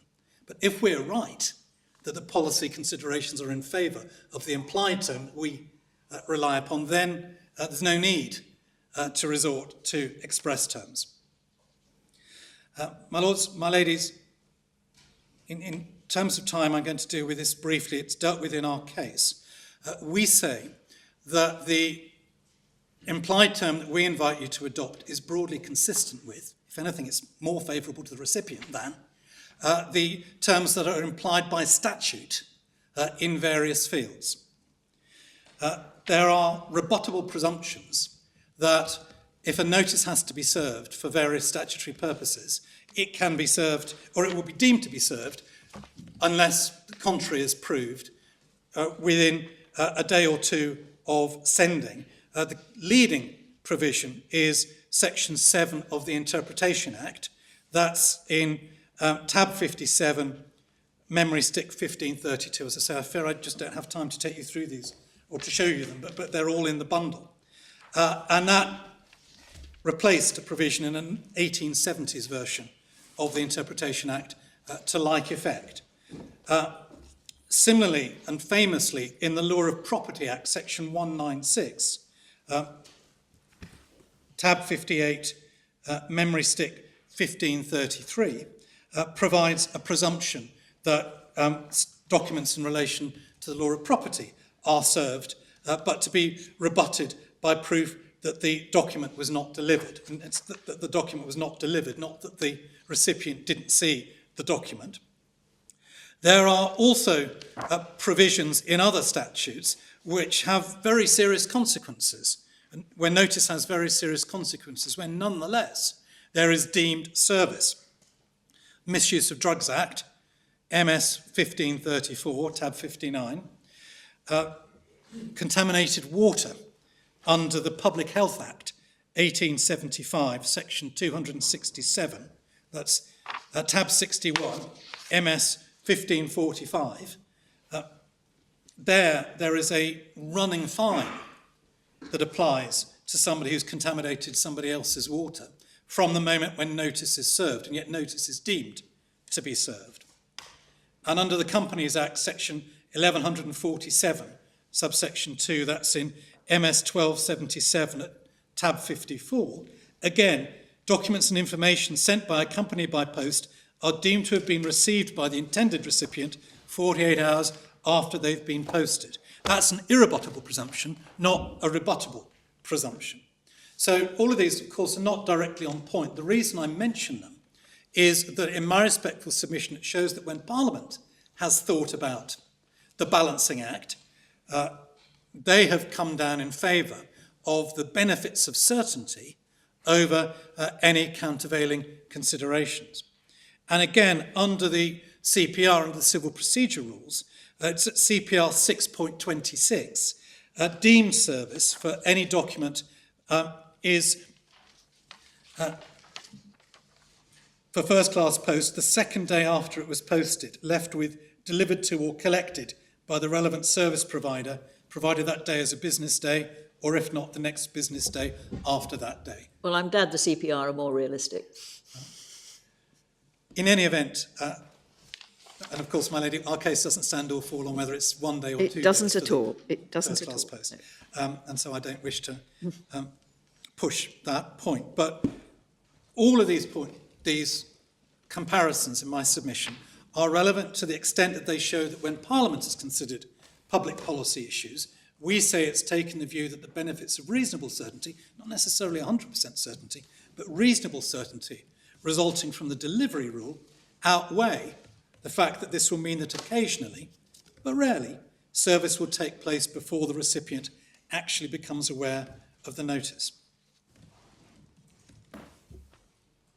Do they tell us anything about what Parliament thought the rule might have been had they not inserted all these various specific provisions? No, my lady, in my submission, not as... You'd have to say that, wouldn't you? I would have to say that, but I have said that before, if I may defend myself. Because as I understand it, courts are cautious about drawing inferences from the fact that Parliament said X, that it means that Parliament assumed it would be Y had Parliament not said X. Rather, in my submission, what one should infer from this is that when Parliament sat down to think about it, Parliament took the view that it was beneficial to have a particular posting or service arrangement. In fact, I hope I'm right in saying that the position under Section 196 of the Law of Property Act 1925 was consistent with the common law as set out in the 18th and 19th century authorities that I drew your attention to a few minutes ago. May I very briefly just make this point? In relation to acceptance of offers, there is the posting rule. The posting rule is, if anything, harsher for recipients than any of the rules that either side is inviting this court to adopt where notice applies. Because in offer and acceptance, acceptance takes effect from the moment in which the letter is placed in the letterbox. The leading authority in the House of Lords on that is Brinkybon, which is tab 4, and at page MS 581, Lord Fraser described it as being a matter of practical convenience. Now, we're not saying that the same rule applies in notice cases, but it's striking that what we are inviting the court to conclude, the balance that we're inviting the court to strike, is, if anything, less extreme, less harsh on the recipient than the approach that takes place for offer and acceptance. I have racked my brains to try and give an answer to the obvious question: why is it different for offer and acceptance than it is for notice? I'm afraid I don't have an answer. In the Brinkybon case, Lord Fraser referred to a 19th century case, which isn't in the bundle, called Imperial Land Company of Marseille, Harris's case, which is 1872, in which Lord Justice Mellish said this, that the reason for the rule is that no mercantile man who has received a letter making him an offer and has accepted the offer could safely act on that acceptance after he's put it into the post until he knew that it had been received. Every day, I presume, there must be a large number of mercantile letters received which require to be acted upon immediately. If I may respectfully say so, that rationale doesn't obviously apply more in offer and acceptance cases than it does in notice cases, because people act on notice just as they act on offer and acceptance. But nonetheless, it's the best I can do to explain why the offer and acceptance rule is there. For present purposes, though, I only mention it to show that in a different strand of the law of contract, there is a standardised implied term, which, if our standardised implied term is to be criticised, could be criticised far more with far greater justice. And nobody's ever suggested, so far as we're aware, that the offer and acceptance rule doesn't apply in the employment context.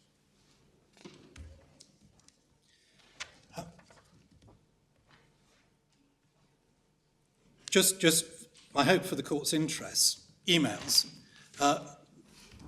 In the court below, Mrs. Justice Proudman pointed out at paragraph 10 in memory stick page 149 that although there's been no case law yet on receipt of emails, the view expressed by Chitty is that service takes place when the email arrives at the individual server, not when the individual opens and reads the email. If so, we say that's again entirely consistent with the line that we're advancing. If the court wishes it, we've brought the extracts from Chitty with us. They're not in the bundle, but we can, at the short adjournment, hand them over if the court would like to see them.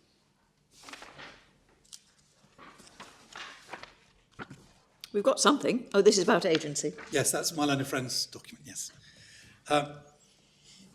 Moving on, still dealing with policy, to the position in relation to employment statutes. And we've got 3 points. First one is overwhelmingly the one that matters. This court in Gizta Sif has made clear that different considerations apply to the statutory construct of the effective date of termination.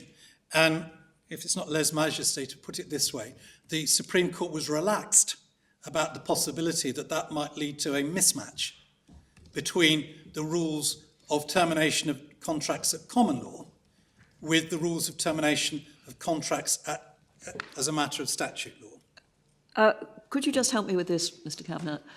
The effective date of termination in the statute.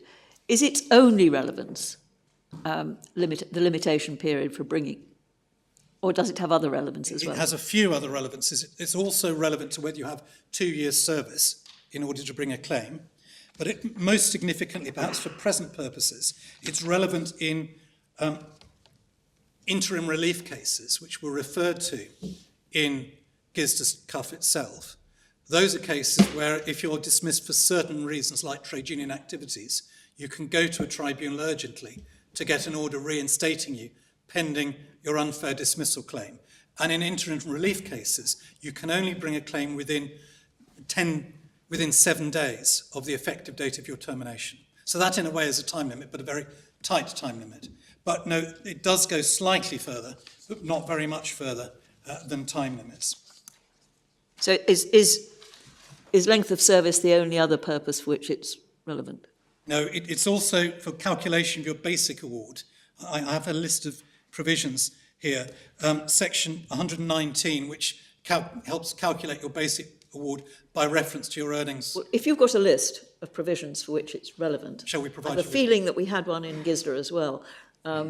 Would you mind Not at all. serving it upon us We will indeed, my lady, and of course on my learned friends, but it'll be after this. in such a way as to bring it to our attention? Yes, we will certainly do that. But we say that those cases serve to reinforce the value of having a different rule in statutory cases. They don't have anything to say on whether it should be the same rule in contract cases.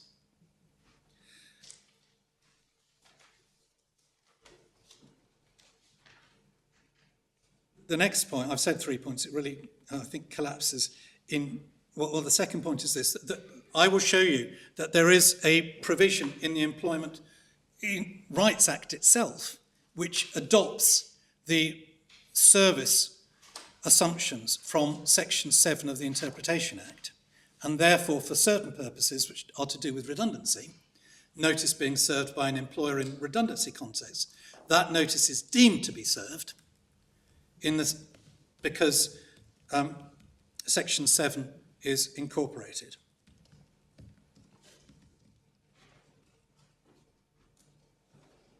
So what's the section which says that? It's 179, my lord. Thank you. I'll take you to that in a moment. Oh, very well.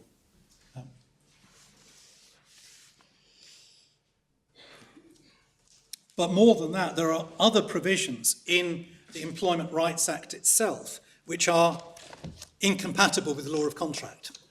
In other words, which provide for certain things to happen that wouldn't fit with orthodox principles of the law of contract. And I'm going to, if I may, show you those now. Tab 55 is where you'll find the relevant parts of the statute. The page I'm going to go to first is page 1299.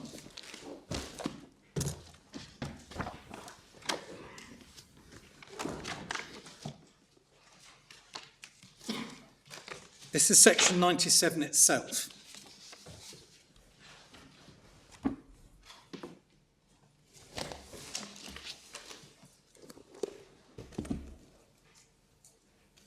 And we've been focusing on 97.1, but if you look at 97.2, it states that where the contract of employment is terminated by the employer and the notice required by the section dealing with notice to be given by an employer would, if duly given by the material date, expire on a date later than the effective date of termination. For the purposes of certain sections, the later date is the effective date of termination.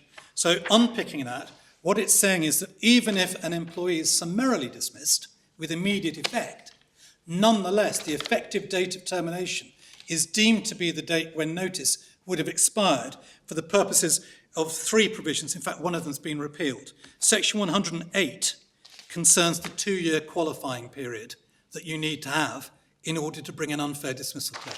So if you're dismissed summarily 3 weeks before the 2 years are up, but had you been given notice, you'd have been over the 2-year hurdle, then you are still allowed to bring a claim.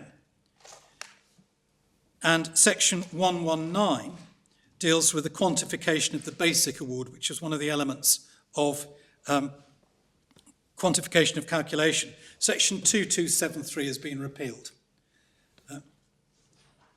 But the significance of this is that that's in the same section, a provision which distorts what the normal common law position would be for a good reason.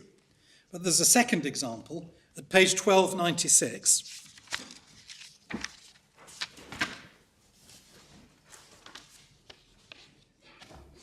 This is section 95, which defines dismissal. And section 95.1 deals with the three usual situations where the employer terminates with or without notice, where a limited term contract comes to an end, or where the employee resigns and claims constructive dismissal. Subsection 2, though, is the one I'm interested in.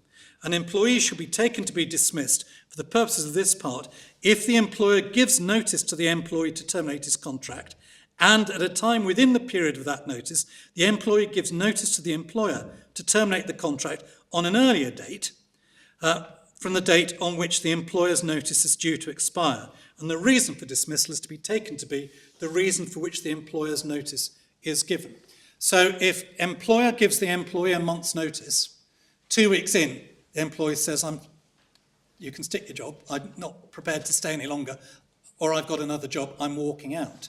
For the purposes of the statutory regime, he's still treated as having been dismissed at the end of the 4 weeks, and for the reason that he was originally dismissed, even though in the law of contract, by walking out before his notice is over, he would have repudiated the contract and terminated the contract if the employer accepted the repudiation at the earlier stage. So this is another example where the statutory framework just doesn't fit with the common law of contract.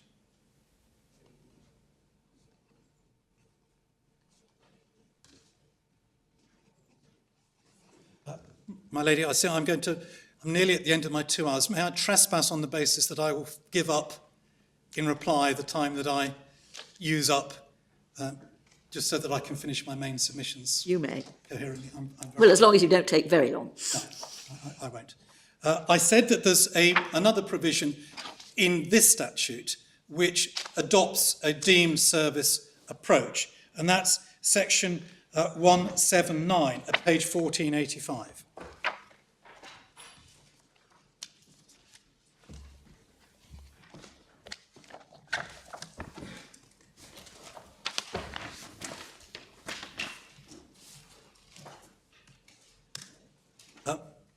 I'm afraid it needs a bit of unpicking, but section 1791 provides that any notice, this is in the section dealing with redundancy payments, any notice which is required to be given to an employee may be given by being delivered to the employee or left for him at his usual or last known place of residence or sent by post addressed to him at that place. And in subsection 2, again, any notice may be sent by post, I'm reading from A, addressed to the employee at the place where the employee is, or alternatively, or where the employee was employed by him.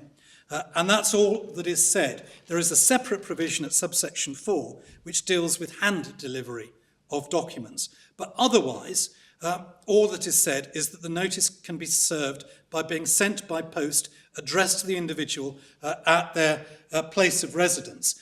And if there are any gaps, it's filled by section 7 of the Interpretation Act, which is at page 1532 at tab 37. And tab 57. And this matters because the types of notice to which section 179 apply, they're all in the bundle, but can I just list them to you? Are notices, for example, requiring employees to withdraw termination notices and carry on at work in default of which they won't get redundancy payments. So it's a notice that warns an employee that if he doesn't do something, he's going to forfeit redundancy payment. Just in light of time, the provisions are sections 142, 143 and 148, which are at pages 1429, 1431 and 1440.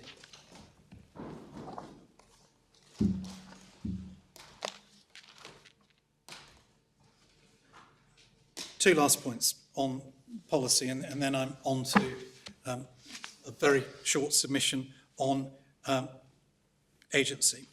The first point on policy is that there is potentially a live issue in relation to section 97, which is back on page 1299. And that is that Gizda Cuff dealt with section 97(1)b, which was the provision dealing with a summary termination. And specifically, it was dealing with the meaning of the words, the date on which the termination takes effect. There isn't yet any authority, certainly at this level, or at least I don't think any at all, on the question of what is the meaning of section 97(1)a, and that is what is the effective date of termination in circumstances in which termination is by notice. What the provision says is that the effective date of termination is the date on which the notice expires. Now, it may very well be that, consistent with Gizda Cuff, you have to apply the statutory purposive approach, and the notice expires for that purpose only the relevant period after it's received by the individual. But it's not at all clear that that is right in my submission, because an alternative argument would be that since it doesn't specify how notice is given in section 97(1)a, you fall back on section 7 of the Interpretation Act, and therefore deemed notice can apply. My respectful invitation to this court is not to decide the issue, because it doesn't arise in this case. The whole philosophy of my submissions is that common law is different from the statute, and so this isn't the right case to deal with the impact of notice in the statutory context, and indeed it's not a point that's being argued by the parties, because it's not a live issue in this case. My other point is this, that for the law of discrimination, this problem really isn't a problem at all. And that's because in discrimination, the only way in which it would matter is time limits. But the time limits in the Equality Act are subject to a much more generous extension called the Just and Equitable extension than the time limits for the Employment Rights Act. They are famously liberal, just as the time limits for the ERA are famously restrictive. And in the real practical world, somebody who is disadvantaged through not finding out that they have been dismissed for some days or even some weeks is never going to have a problem with the discrimination claim, because it is covered by the Just and Equitable extension. There is a case which we haven't included in the bundle that emphasises the breadth of the Just and Equitable extension, a case my lady may be familiar with, Afalabi. We have it if you wish to see it, but that is the thrust of the case law. So this isn't a problem for discrimination cases, nor is it a problem, we say, for equal pay cases. There is a different time limit in equal pay cases, which is 6 months from termination of employment. But in equal pay cases, there is a concealment extension. If your employer had concealed from you a key fact that you need to bring your claim, then time can be extended. There are issues about exactly what concealment means. It's section 129 and 130 of the Equality Act, but the purposive approach that the courts bring to discrimination cases means that in my submission, for practical purposes, it's not going to be a problem. So we respectfully submit that there is no need to shoehorn the common law into a particular place in order to address issues with statutory rights, because statutory rights are governed by a different regime and are dealt with in a different way. I move finally then to deal with, I won't, unless you wish me to do so, address the application of the facts of the case. I hope it's self-evident of these arguments, but the agency point. The agency point is simply this, that the evidence about what Mr. Crabtree, Mrs. Haywood's father-in-law, did is set out in his witness statement. He wasn't called, his statement was admitted and accepted. It's very short, but you can see the relevant passage in MS page 388.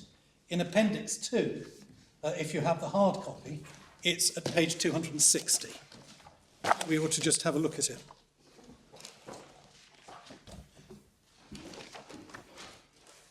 Sorry, it's MS page. It's MS page 388. And hard copy? 260, lady. This is his very short statement. And paragraph 4 on the next page, he says, on a certain date, the claimant and my son asked me if I would look after the house whilst they were on holiday between the relevant dates. I agreed to check the property whilst they were away to ensure it was secure, to remove mail from site and to water the plants. I checked the property daily. During those dates, I moved the post which was on the doormat to the unit within the hall, didn't open the post as it wasn't addressed to me. On the 26th of April, I checked the property, moved the post, and noticed a Royal Mail delivery card for a letter addressed to the claimant, which had been returned to the sorting office at Blaydon as it required a signature. And he went to the sorting office and took with him the card, and he decided to collect the letter to be helpful. He signed for the letter and took it unopened back to the property on the 26th of April. Now, in our respectful submission, this is a case which, unlike what I've spent the last 2 hours making submissions to you about, doesn't really engage complicated issues of legal principle. It's simply a question of the scope of Mr. Crabtree's authority. And my submission is that the scope of his authority, as described in his own evidence, is broad enough to mean that when he went to the sorting office, collected and brought back the letter, he was doing so as agent for his son and his daughter-in-law. It's true that it's not specifically something that his evidence was he was asked to do, but in the same way he was asked to water the plants. If he turned up and the wind had blown over a plant pot and he put the plant pot up again, that would be, I would say, within the scope of his authority, even though it wasn't strictly within the language of the words used of the things that he was asked to do. So by the same token, by being asked to remove the mail, to look after the property, that thing which he chose to do, to go and collect the mail, came within the scope of his authority. And we also... So you say actual implied authority? Yes, yes. And that's really the issue. Now, my learned friend will no doubt understandably make a point about this not being the way the case was argued at first instance, and it wasn't. But it's a case we say that that's all the evidence there could ever be about.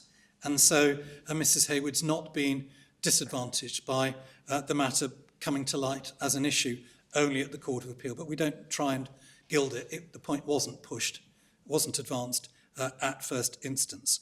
There is also an issue of ratification that you may recall from the chronology as set out in the judgment, that at first Mrs. Haywood didn't dispute that she had been given notice to expire in time. In fact, her first claim was an age discrimination claim in the tribunal, which was predicated on the fact that she'd been dismissed because they wanted to dismiss her because she was under 50. And it was only 7 months later that for the first time in a letter before action, the point was taken on her behalf that actually the notice hadn't expired until the date, a date which meant that she qualified for the redundancy payments. Now, of course, not for a moment suggesting that in any way disqualifies her, no criticism, but we say that that shows that the act of proceeding on the basis that she was given notice to expire before her 50th birthday amounted to ratification. But really, our argument, short though it is on this point, is based on the implied authority, as my Lord Jones put to me a few moments ago. May I just turn from those? My Lords, my Lady, I'm sorry I've overrun a bit, and I will cut. You've overrun by 7 minutes on a generous estimate. My watch says 10 minutes. But my machine says 7 minutes, so I'll go by my machine. My Lady, in that case, I will be no more than 8 if I can count it correctly in reply. Ms. Stout, do you wish to follow? No. Thank you. We decided we would just rise for a moment or two because it's a long morning. No message is to be taken from the fact that we're going to rise for a moment or two. I'm not entirely sure from whose time allocation we will deduct, however long it takes us, but we'll be back shortly.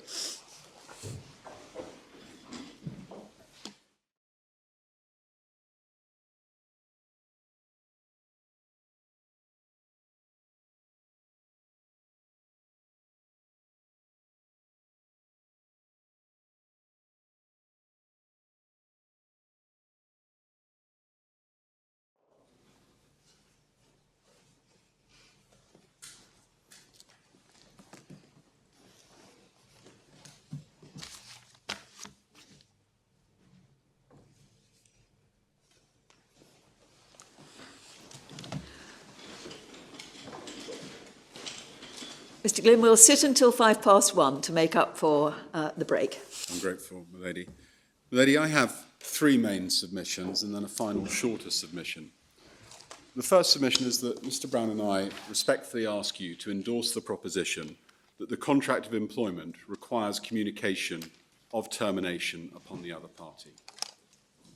It's an implied term that a dismissal requires communication to the other party or a reasonable opportunity to find out about the dismissal.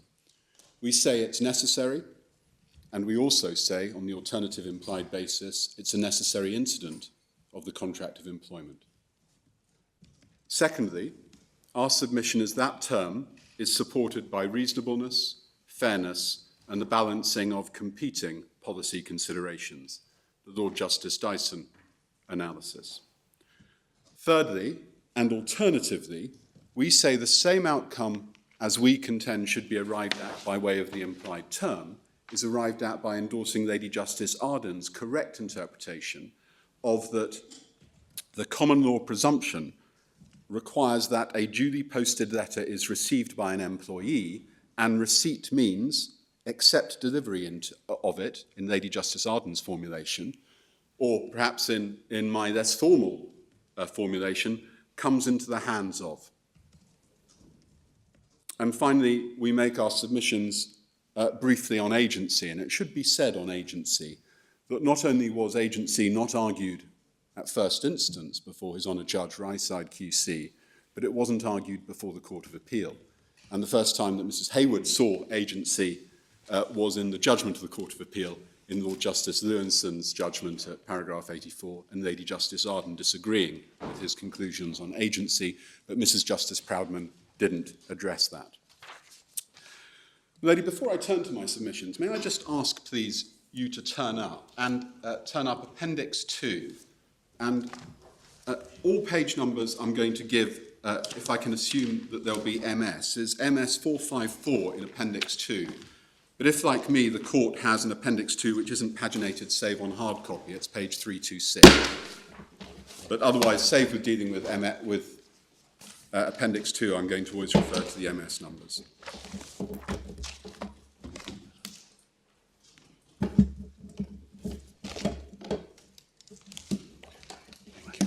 In my learned friend's submissions, which were, for me, a model of clarity and gave me a huge opportunity to learn the skilled art of the advocate, there were simply one or two mistakes that it's right that I correct. And the first of those is at MS 454326, where my learned friend said it wasn't expected that Mrs. Haywood, who sits behind me, would arrive back on the 27th of April. And it was, if one looks at this booking, that was made on the 23rd of February 2011, way before Mrs. Haywood transferred to the trust, and when she booked a holiday and told her previous employees, the PCT. And you can see halfway down, inbound, check-in opens Tuesday, that's Tuesday the 26th of April, arrive Newcastle on Wednesday at 12:25. In fact, the flight was diverted to East Midlands, and Mrs. Haywood arrived home even later.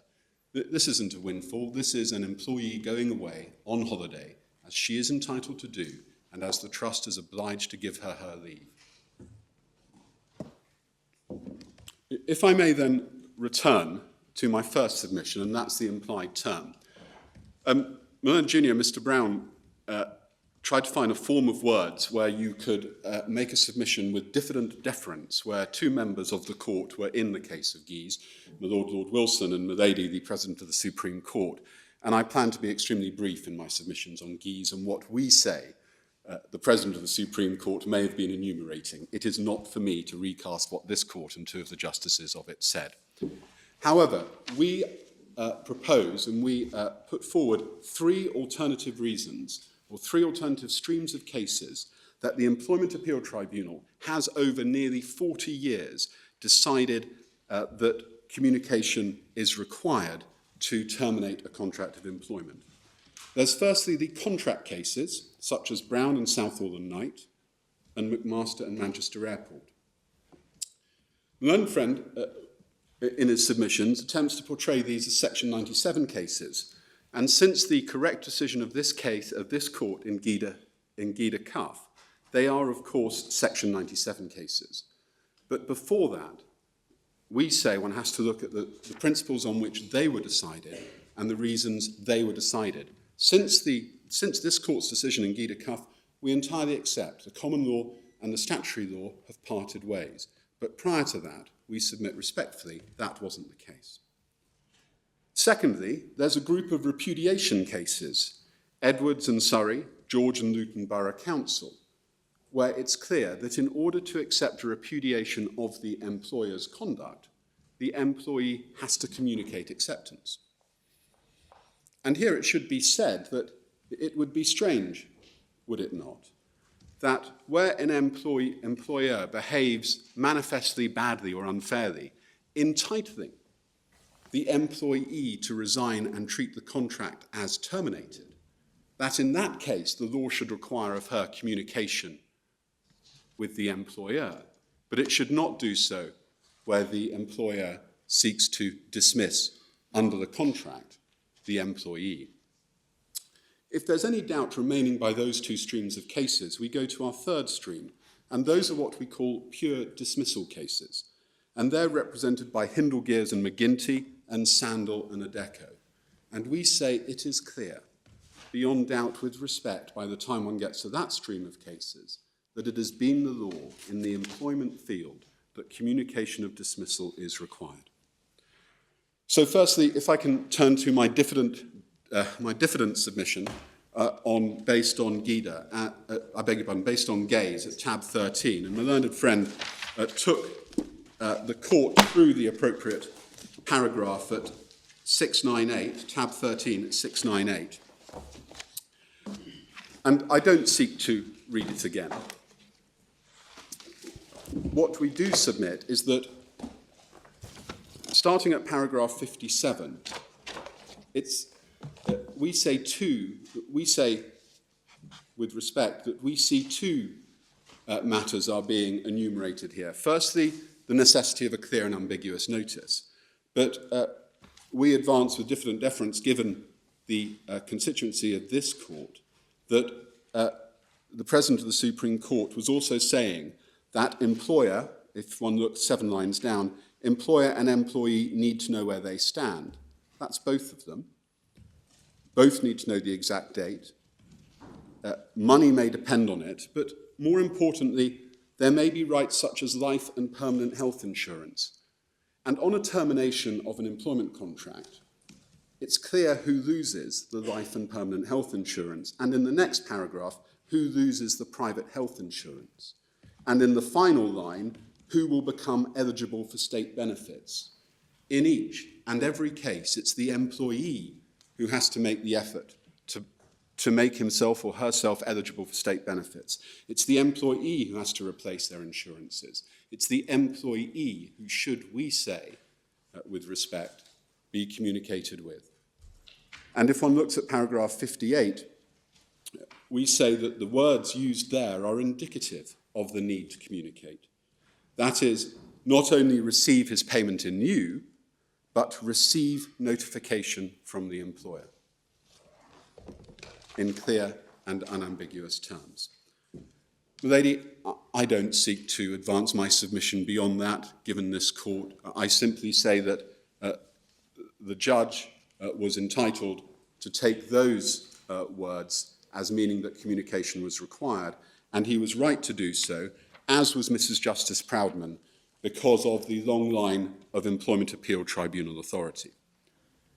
Before I go to that line of Employment Appeal Tribunal authority, can I deal with Gida Cuff and make sure that it is not said against us in any way that we are making a submission that Gida Cuff is wrong? We're not. It's clearly the right decision.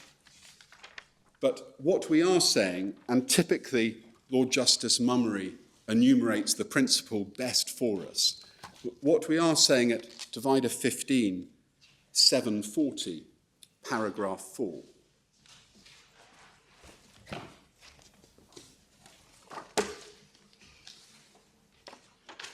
is that one is dealing with two principles. Firstly, termination of a contract is a common law concept. Secondly, the effective date of termination is a statutory construct. And what I will aim to make good on my submission is by showing you in the line of Brown cases, in the line of repudiation cases and dismissal cases, is that the courts have held that for termination of the contract, away from the statutory construct, termination of the contract, communication is necessary. And if I can take you then to the Supreme Court's decision at tab 16, and particularly starting at paragraph 32 of Lord Kerr's judgment, 766. And the court clearly has the point, and my learned friend, in typical fairness, read out, of course, that the employee was not represented before this court, and indeed no submissions were heard from them. But at paragraph 32, Lord Kerr, in my respectful submission, echoes that distinction made by Lord Justice Mummery, that what one is considering is a termination of a contract, and then one considers the statutory construct. And here he says 3 lines down, in that case, it was held that where dismissal is communicated to an employee in a letter, the contract of employment does not terminate until the employee has actually read the letter or has had a reasonable opportunity of reading it. And simply seen, what Lord Kerr was doing, we say respectfully, was interpreting Brown, as we say it's right to do so, as an explicit contractual authority. What is necessary to terminate a contract of employment? And over the page at paragraph, and I beg your pardon, below that, he refers to the second of the authorities on which we rely, which is McMaster. And then over the page at paragraph 34, 767, Lord Kerr says, underlying both decisions, that's Brown and McMaster, although not expressly articulated in either, is, and then there's the statutory construct, the guidance of the policy reasons behind the law of unfair dismissal, protection of employment rights. And I'll go on and hope to show you that Brown makes no reference to those rights. What Brown does is a pure contractual analysis. And what the Supreme Court was doing in Gida Cuff, it was perhaps assuming, although rightly at paragraph 38 it wasn't endorsing, it was assuming the unexplored premise that contract and statutory law would lead to a different outcome. We say, with respect, is that once this court has heard our full argument, we are on the happy side of consistency, that the contract analysis and the statutory analysis lead to the same outcome. And this court should be careful of relying upon the judgment of Lord Justice Lloyd and the few authorities which he cites for the contractual principles, given that this court will have had the full argument on contractual principles and should give precedence to the full argument and the full authorities which are cited by both sides. Can I then take the court, please, to tab 5, 601 of Brown, or perhaps actually I should start at 593. At 593 E and F, that's tab 5, 593 E and F. This was not a time limits case. It was a continuity of employment. All that one needed was 26 weeks.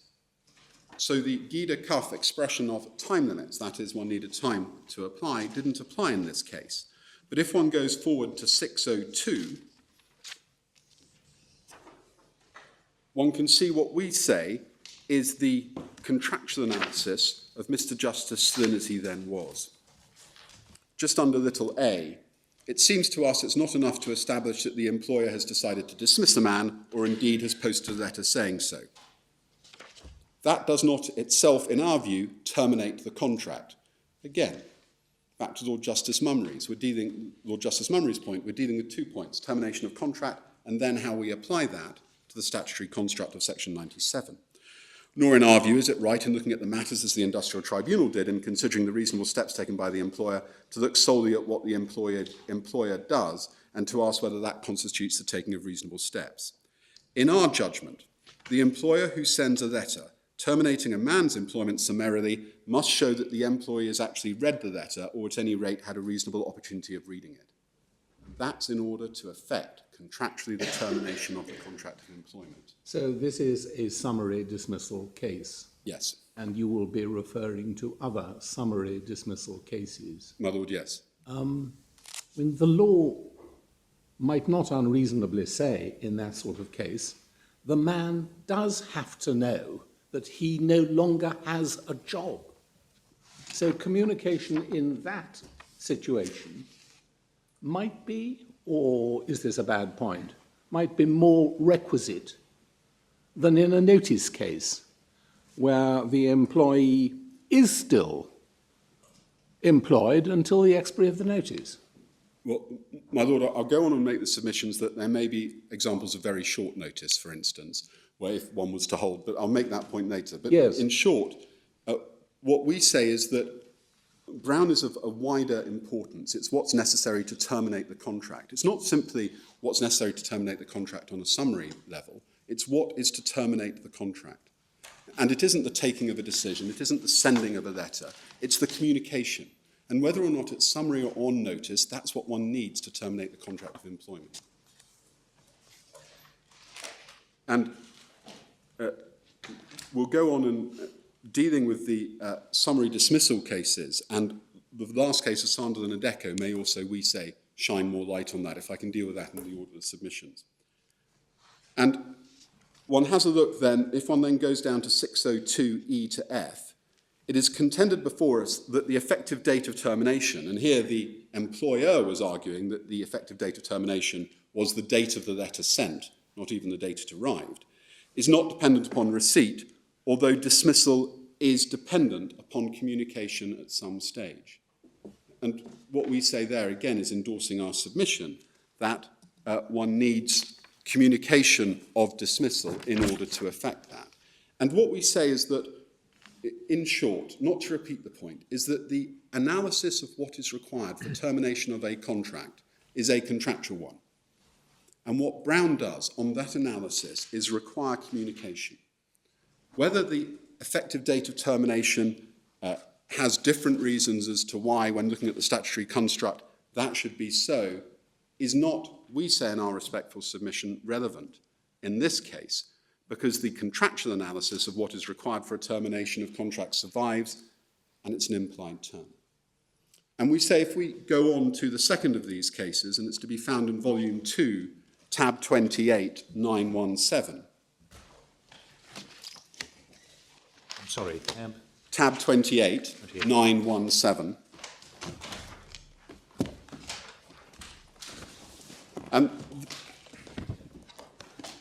In McMaster, at paragraph 4, the lawyers accepted it as common ground between the parties that in order to be effective, the fact of dismissal needs to be communicated by the employer to the employee, whether it's a summary dismissal or a dismissal on notice, and whether the dismissal was in breach of contract or not. And it may not be a good point, but it was Mr. Linden, QC, an eminent counsel before this court, and indeed Mr. Parkin, who's now a regional employment judge. But in any event, it's the analysis under paragraph 9, which I would invite the court to read until the second line of 918. So at the bottom of 917, it seems to us down to personal services. And may I invite you to read that, please, my lady?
How far do you want us to go? Just to personal services at the top of 918.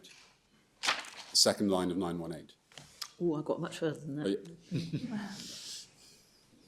Milady, what one sees there is private rights of the contract of employment being analysed. What one sees there is the everyday working of presumptions or assumptions of post, which in this case were displaced by the employee being away on holiday when the post arrived dismissing him. And also what one sees here in respect of this case of communication is at paragraph 12. It seems to us that the moral of this particular case is that if employers wish to know at what point the contract of employment has been terminated, they can best do so by communicating directly with the employee concerned so that they will be satisfied that the communication has indeed been received. The employers in this case are large enough to have been able to have effected that result. And of course, in the contract of employment, where, as I'll go on to say, one has personal service and control, that really is no hardship. And the final case in this line of authority is to be found in Volume 1, Tab 14, 734. Volume 1 of the authorities, Tab 14, 734. And it's the judgment of Mr. Justice Bean in the Employment Appeal Tribunal in Gida Cuff.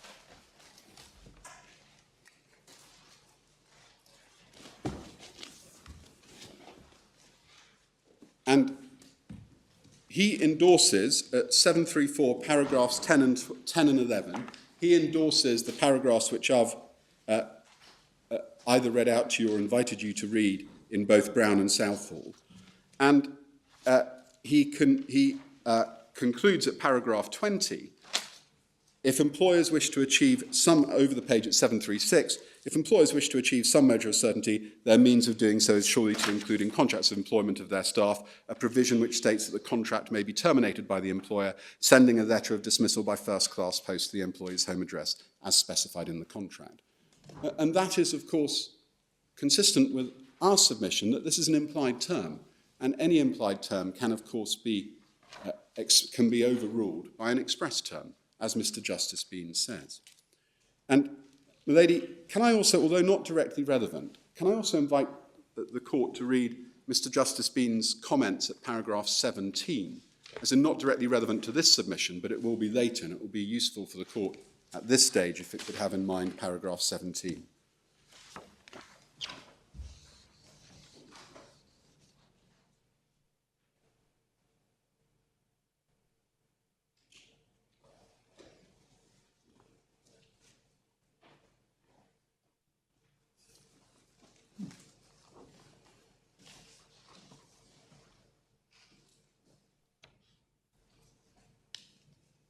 Yes.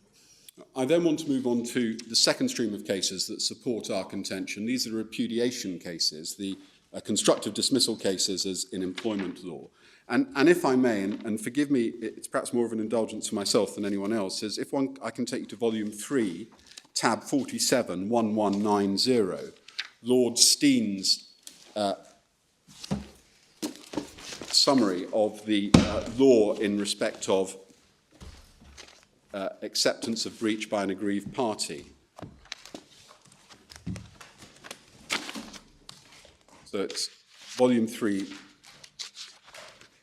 tab 47, 1190.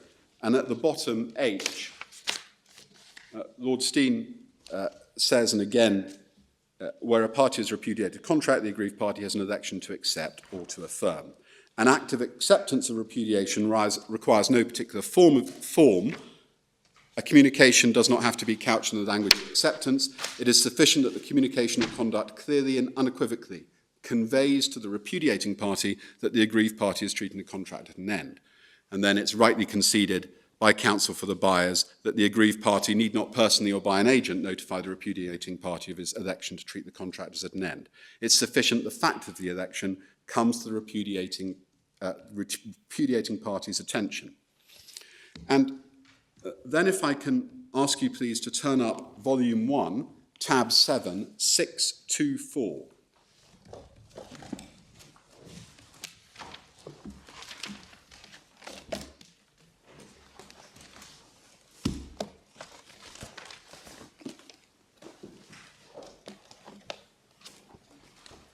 And the employer who was appealing the judgment of the Employment Tribunal to the Employment Appeal Tribunal submitted at paragraph 10, as a matter of law, he submits, the employee need not know whether any letter that happens to be written to the employer has actually been received. And Mr. Justice Morrison's tribunal deals with that argument at paragraph 13. That argument was firmly rejected, and if we might say so with respect, rightly so, on the basis that, as Mr. Linden so happily put it, the statutory definition of the effective date of termination and when a termination takes effect is not to be surrounded by the subtleties of the law of contract on these sorts of issues. So it looks firstly that I'm citing an authority against my proposition, but on Mr. Justice Morrison goes.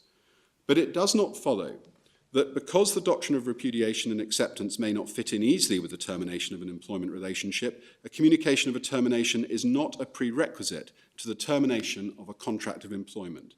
It seems to us perfectly clear as a matter of general principle that before a contract of employment can be terminated, there must have been communication by words or by conduct such as to inform the other party to the contract that it is indeed at an end.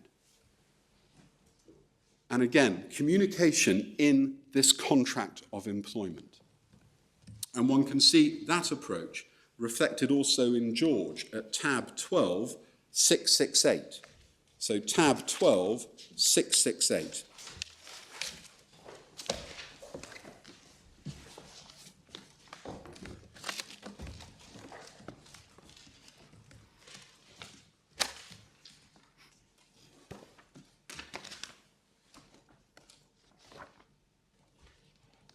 And 4 lines down of paragraph 10, again, it is important to bear in mind when considering issues of constructive dismissal, a claim to have been constructively dismissed that is simply an example of ordinary right in contract, entitling a party to treat a contract as being terminated on the basis of a repudiatory breach by the other contracting party.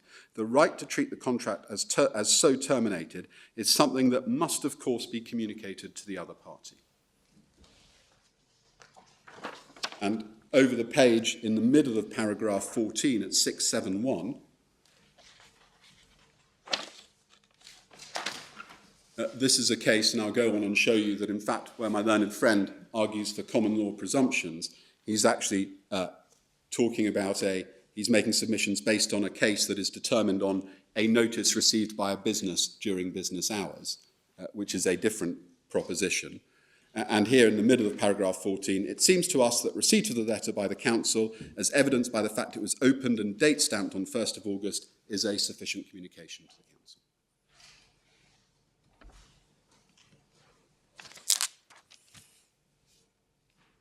That finishes the first 2 lines of authority, and we say one has already built up a corpus of Employment Appeal Tribunal authority in the contract of employment that communication is required. And we say that these 2 cases, Hindle, Gears and McGinty and Sandal and Deco, remove with respect any doubt. And can I take you please to tab 17, 772, tab 17, 772. This case concerned what Mr. Justice Waite called a game of hazard with the lawyers as croupier.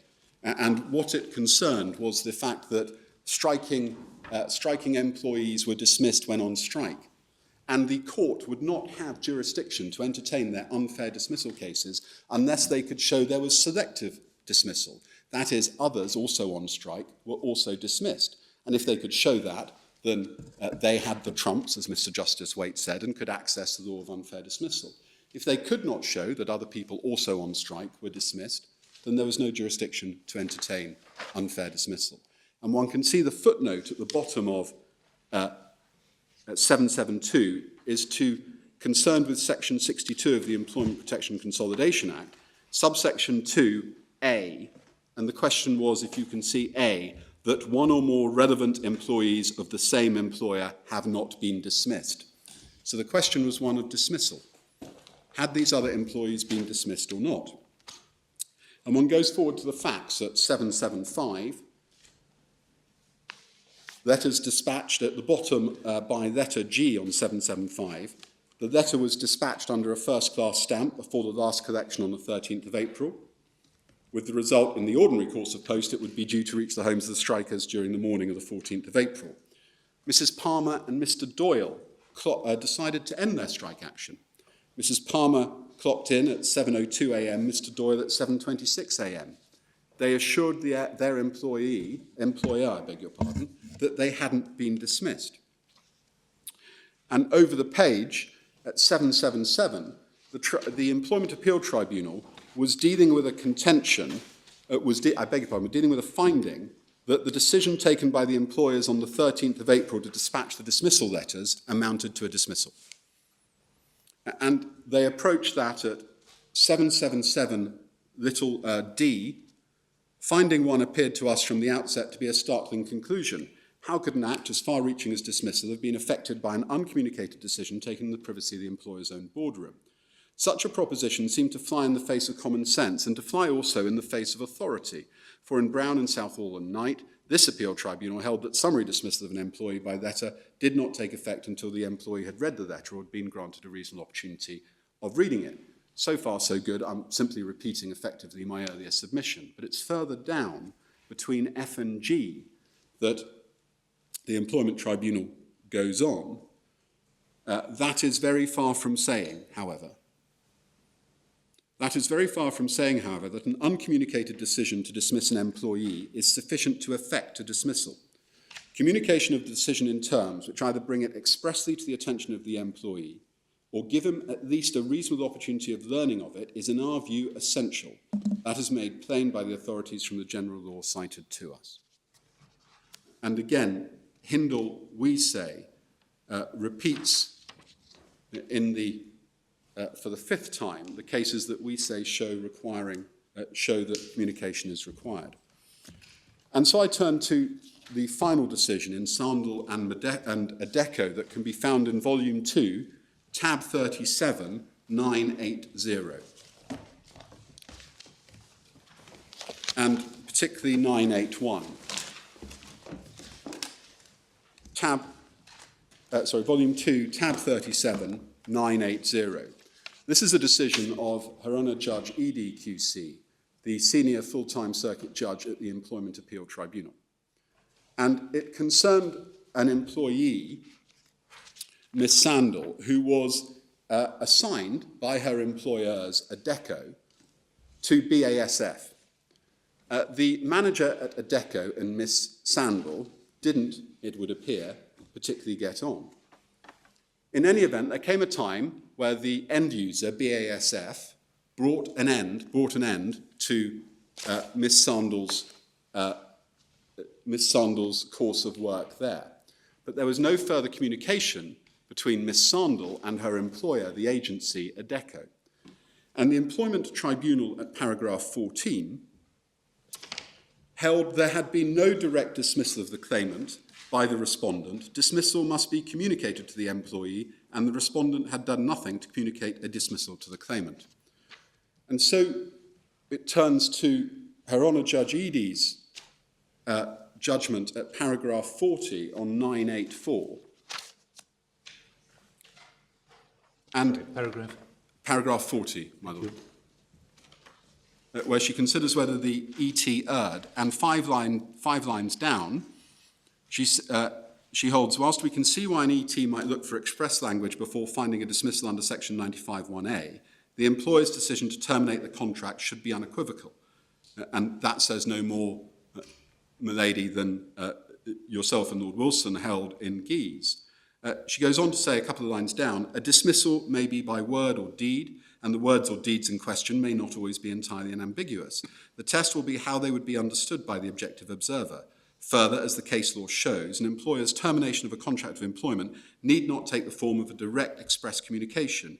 It may be implied by the failure to pay the employee, by the issuing of a P45, by the ending of the employee's present job and offer of a new position. In each of those cases, however, there was a form of communication. The employee was made aware of the conduct in question, conduct that was inconsistent with the continuation of the employment contract and in circumstances where there were no other contradictions. And then in paragraph 41, in our judgment, the Employment Tribunal in the present case was not wrong. Dismissal does have to be communicated. Communication might be by conduct, and the conduct in question might be capable of being construed as a direct dismissal or as a repudiatory breach. But it has to be something of which the employee was aware. It has to be something of which the employee was aware. And if that's right, can I turn to the facts of this case and ask you to pick up, please, the core bundle and go to 237.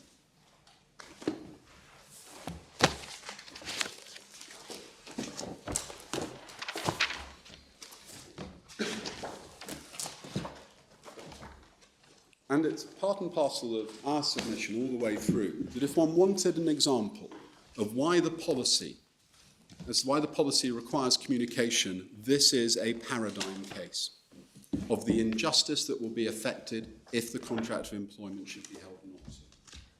And at the top at 237, these are the findings of His Honour Judge Rayside QC. I'm equally satisfied as a fact that Mrs. Dragone and Miss Fawcett, that's employees of the Trust, knew as at the 13th of April that Mrs. Haywood was on holiday for 2 weeks and was going to Egypt. Then below, at little paragraph 15, both Miss Fawcett and Miss Dragone believed that on the 20th of April, that's the date they sent the letter dated the 21st of April, Mrs. Haywood was on holiday abroad, and therefore when they sent their letter by recorded delivery on that day and the email on that date, they in fact know that Mrs. Haywood was not at her home address, and therefore had no reasonable expectation that Mrs. Haywood would read her husband's email or the recorded delivery letter. Accordingly, the NHS knew that when they sent that recorded delivery letter, dated the 21st of April, on the 20th of April, and the email of that same day, Mrs. Haywood would not in fact receive those emails until her return from holiday. And over the page, and halfway down, just above Roman numeral 17, accordingly, both Miss Fawcett and Miss Dragone were therefore taken to have known that Mrs. Haywood would return to work on 3rd of May 2011 after a holiday in the bank holiday weekend. I'm quite satisfied the NHS had no proper basis for believing that Mrs. Haywood would see the letter of termination, and therefore the period of 12 weeks as a matter of calculation must arrive after Mrs. Haywood's birthday. And that's why we say His Honour Judge Rayside and Mrs. Justice Proudman were right to reach the conclusion that they did. And I want now to move on to my second submissions, those of policy. In the greatest traditions of the bar, my learned friend Mr. Kavanagh stirs up the sediment of uncertainty to pollute the clear blue waters that have been in this jurisdiction since 1980, and the case was decided in Brown. And he tries to stir up uncertainty on a basis which we say has already been rejected when it was used in Gita Cuff. And can I take you then to volume 1, tab 16, 769, please?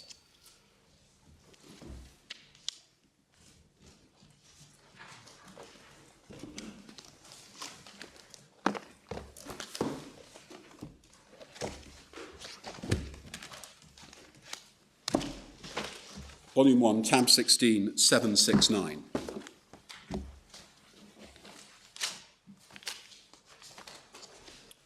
Paragraph 33. There is no reason to suppose that the rule in its present form, and that's the Brown rule that we suggest is part of the contract of employment, will provoke uncertainty as to its application, nor is there evidence that this has been the position hitherto. I'm sorry, where are you? Paragraph 43, 769, 43. Lady.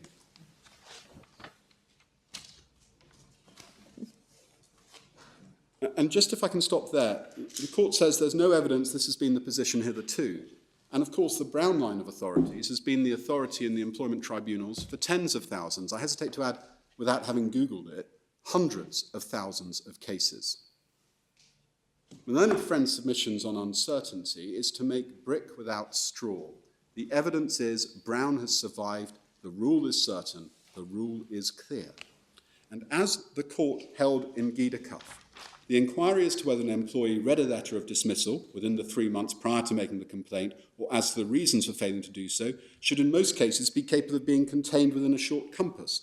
It should not, as a matter of generality, occupy a significantly greater time than that required to investigate the time of posting a letter and when it was delivered. And indeed, it's a delicious irony on the appellant's case that there is but one certainty in this case. And that is, on the morning of the 27th of April, the letter was received and was read by Mrs. Haywood.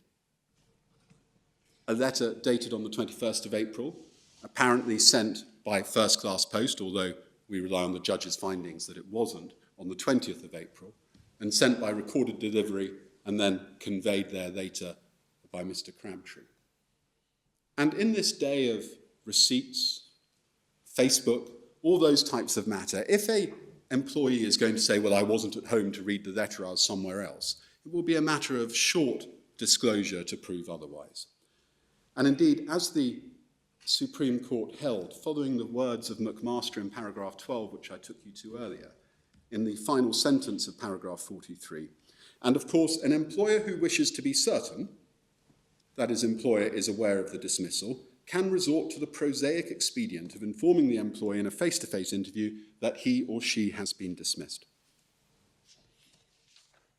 And we say the trust proposes a rule of brittle certainty that fractures into injustice, that if one takes paragraph 43 of Gida Sif, the inquiry is a narrow one, the uncertainty raised by my learned friend is a chimera. Our second submission as to policy reasons is that we say, if one looks at Gida Cuff in the Employment Appeal Tribunal, that was a decision decided on the 24th of July.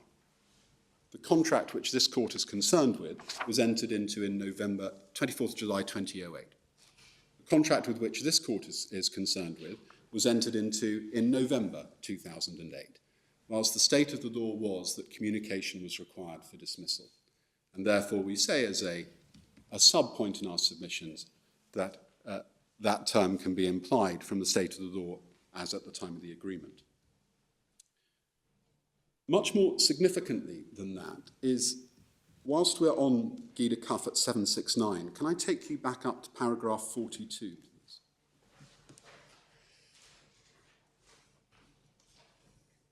The fact that this rule has survived, indeed has been tacitly approved by successive enactments, merely reinforces the conclusion that it is consonant with the purpose of the various provisions relating to time limits. And the court was making the decision, was noting that the Employment Rights Act was reenacted, obviously, after the Employment Protection Consolidation Act, with the cases of Brown, Hindlegears and McGuinty already. And if one goes to Volume 3, tab 55, and 1281,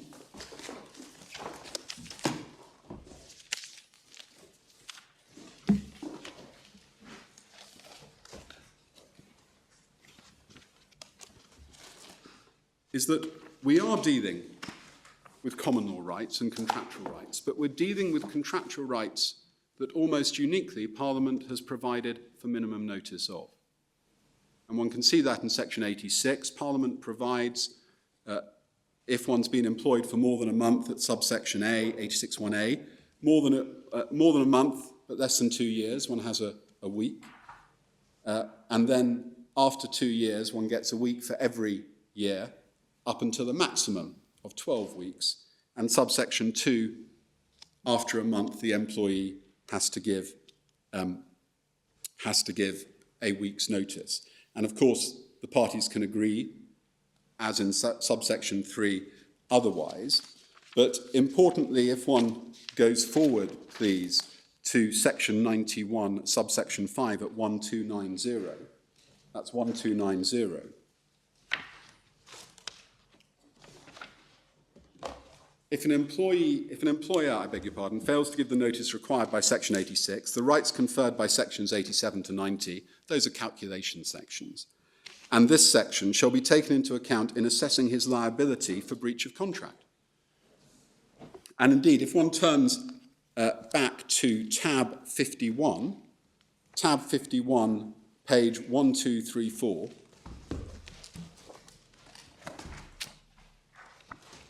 This is a House of Lords authority that considered the effect of section 51 of the Act, that is now the section I've just taken to you to, section 91. And if one looks at 1234 note C, even without reference to the side note to section 3, now section 51 of the Employment Protection Consolidation Act 1978, which may not be strictly available as an aid to construction, the conclusion is, to my mind, clear that a claim for failure to give notice under section 51 is a claim for wrongful dismissal. So the statutory implied notice, the statutory minimum notice, gives rise to a contractual claim for wrongful dismissal. It is the same cause of action that my learned friend wishes to give his construction to, that there's receipt on delivery. And yet, for all the reasons provided by Gida Cuff, all the policy reasons provided by Gida Cuff, we simply say that Parliament cannot have intended, when it reenacted the Employment Rights Act, when the law was as decided in Hindle, Gears and McGinty, when the law was as decided in Brown and Southall and Knight, cannot not have intended, where, for instance, someone had only more than a month's service, that they went away on a 2-week holiday, that they arrived home and found out that they had been dismissed a week before. And we take that in the same way, and we adopt the Supreme Court's analysis of tacit approval by the reenactment in section of the section in the Employment Rights Act.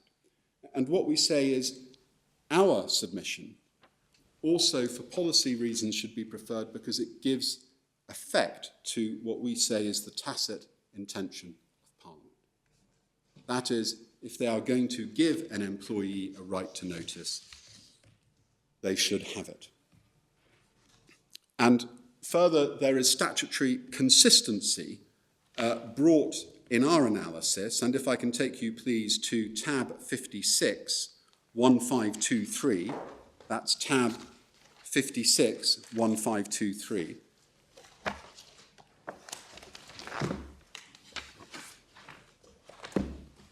And under section 39(2)(c), one can see this is the Equality Act, and there's discrimination, there can be discrimination by dismissing the employee. And that isn't varnished in any other way by dismissing the employee. It must be, must it not, governed by contractual points. And if it's right, it's governed by contract. My learned friend says, well, don't worry, because you've got your long stop provisions. You've got timing provisions at section 123, and that can be seen at 1527. Well, with respect to my learned friends, one also had in the Employment Rights Act, one has the reasonable practicability. The point about Gida Cuff was that an employee should have 3 months from his termination, from his dismissal, from learning of his dismissal, to being able to sue for it. In the same way, our term brings consistency between the common law, the Equality Act, and the Employment Rights Act. It lines them up happily, we say, with a correct application of the law with all three of them. Now, I'm going to move on and just consider one or two particular instances of the contract of employment. I'm not going to finish this submission, but if I can just start it in the next few minutes. And the first thing about the contract of employment, it's a personal relationship. And if anyone knows anything about personal relationships, anyone knows anything about work, you need a holiday from it. And what one needs and what the working time regulations mandate and oblige an employer to do is to give an employee holiday so that they can rest and recuperate. This is a contract where both parties are under obligations, one to take their holiday and the other to give a holiday. And therefore, it's wrong when one speaks of Mrs. Haywood taking a communication-free break. She was entitled to take it, and indeed the employer was obliged to give her her amount of holiday each year. And where one has a relationship where you know that people are going to go away perhaps from their homes, if they're wealthy enough, and indeed if they are wealthier yet, maybe be able to go abroad. How wrong it would be to have a term that can simply be delivered, an address can be delivered in their to their house and address where you know, where one knows for at least 5 or 6 weeks of the year, they won't be there. And indeed, this is the facts of Haywood itself. And something that is common to all employees, nearly all employees, is that because of the nature of the personal relationship, they don't run a staffed business office which is manned during business hours. They simply don't, which is informed by Mr. Justice Bean's comment in Brimnes. It's not about the travelling salesman, it's the fact that we all go on holiday. And we shouldn't have someone checking our post to see if we've been dismissed in our absence. This isn't a case of landlord and tenant, it's not a case of charter parties, it's not a case of someone having a full-time employee like one had in the Brimnes, as I'll show you after lunch, looking at the telex machine and checking it. It's a case of someone living at home who goes on holiday and is entitled to do so. And the third incident of the, and I'll, just 2 more points before lunch. The third incident is control in an employment relationship. You can choose as an employer, you can serve counter notices to prevent the employee going away on notice when she chooses. You control when the employee can go away. So too, because it's a personal relationship and a relationship of control, you can control the employee coming in to speak with you. You can control and use what the Supreme Court called the prosaic method of giving notice personally. And that's different from landlord and tenant, isn't it? Where the tenant can assign the lease, where there's sublet, where there's no need for anyone to have a personal relationship. Here, you do. And, lady, if that's a convenient moment, I'll pick up on those points after lunch. Yes, indeed. Well, we'll look forward to hearing from you further at 2 o'clock. It's nearing 5 past. Court's now adjourned.